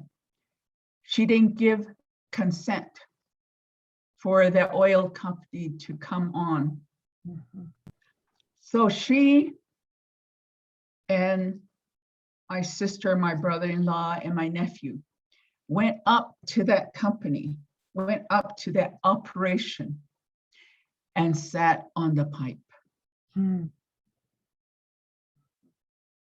And of course, the company called the Navajo police, and they came in and put my relatives in a panel, hauled them off to jail. And I remember asking my mother, I flew in from California. Part of it was, wow, you're putting Mother Teresa in jail, for heaven's sakes. And I talked to my mother later. Well, one of the comments she made was that she has two brothers who are ministers. And she said that all of a sudden, all that she believed about Christianity wasn't enough. What she was told was not enough. Her brothers really disappointed her. They weren't enough. Their message was not enough. I said, what do you mean by that? Well, it was not so much, well, at a different conversation, Mom. And she said that, Mom, what's the reason that hatila pinina akwintsashma? I said, what were you thinking when you did that?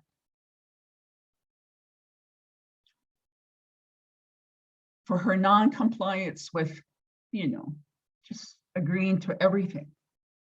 And she said, it's because I wasn't even a dot on the radar screen. Mm-hmm. That's why. Well, Sylvia, you bring up something I think that's really, I can feel that too when I watch the video. The shadow side of the story is that he had a big platform when he was still trying to hide behind Christianity. He had a big platform and he used it. So I can't help but when I watch that video also think about all of those people that were influenced and affected by the things that he promoted before he had his coming out. And one of the things that I think is really important in Jungian psychology that Jung talks about is that religions can wound. Organized religions can be very wounding to the spiritual religious function in the psyche, which is connected to the self. So the wounding to the religious function in the psyche, as Jung talked about the religious function as the self, some people talk about it sort of as the splinter of the God image or creation that is at the center of the whole personality. So I also feel that when I watch his story. So, I want to be sensitive to our time now, and just, if anybody has any feeling or thought pressing that you'd like to share before we end, we just have a couple of minutes. But for those of you who have shared, Sylvia, your very powerful story of your mother and your own story, and Christy and all of you who have shared, there's so many more stories from each of us and all of us that we could share that would be rich and meaningful to do that. Maybe you'll do that on your own.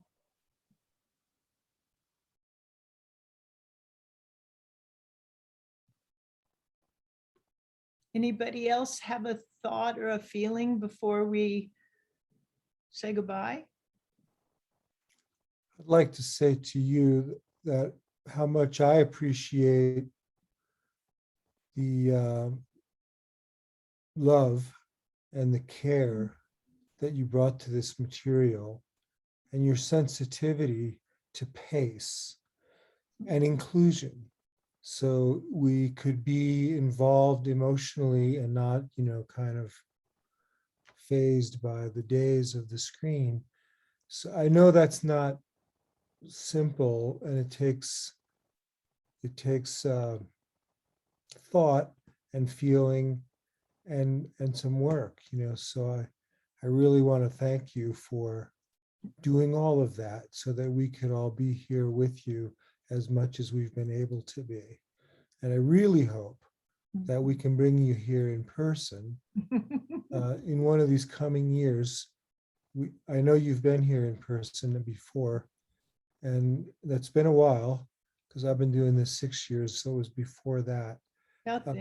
So hopefully that can happen, with some other thing that's got your attention, and we can all sit in a room together. But I really appreciate what you brought, very wonderful, important stuff. Very dear to Jung, I'm sure, very central stuff, your shadow and persona and self. And everyone else, thank you for being so attentive and paying attention to muting and unmuting and asking your good questions. And to Lisa for her great expertise with facilitating the tech piece. Now, would you like to say anything, Lisa, about the CEUs, or just to remind people? Sure, Rich, thank you. And again, first, Susan, thank you. That was a lovely presentation. And just want to echo what Rich said and others have said, the pacing and the images, and then everyone who's participated today too. Thank you.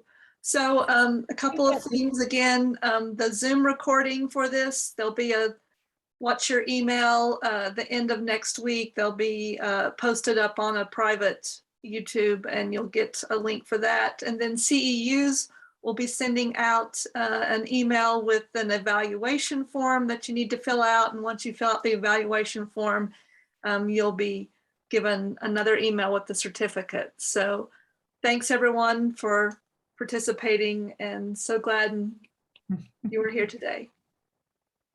Thanks at all. Mission accomplished. Brilliant. Thank you.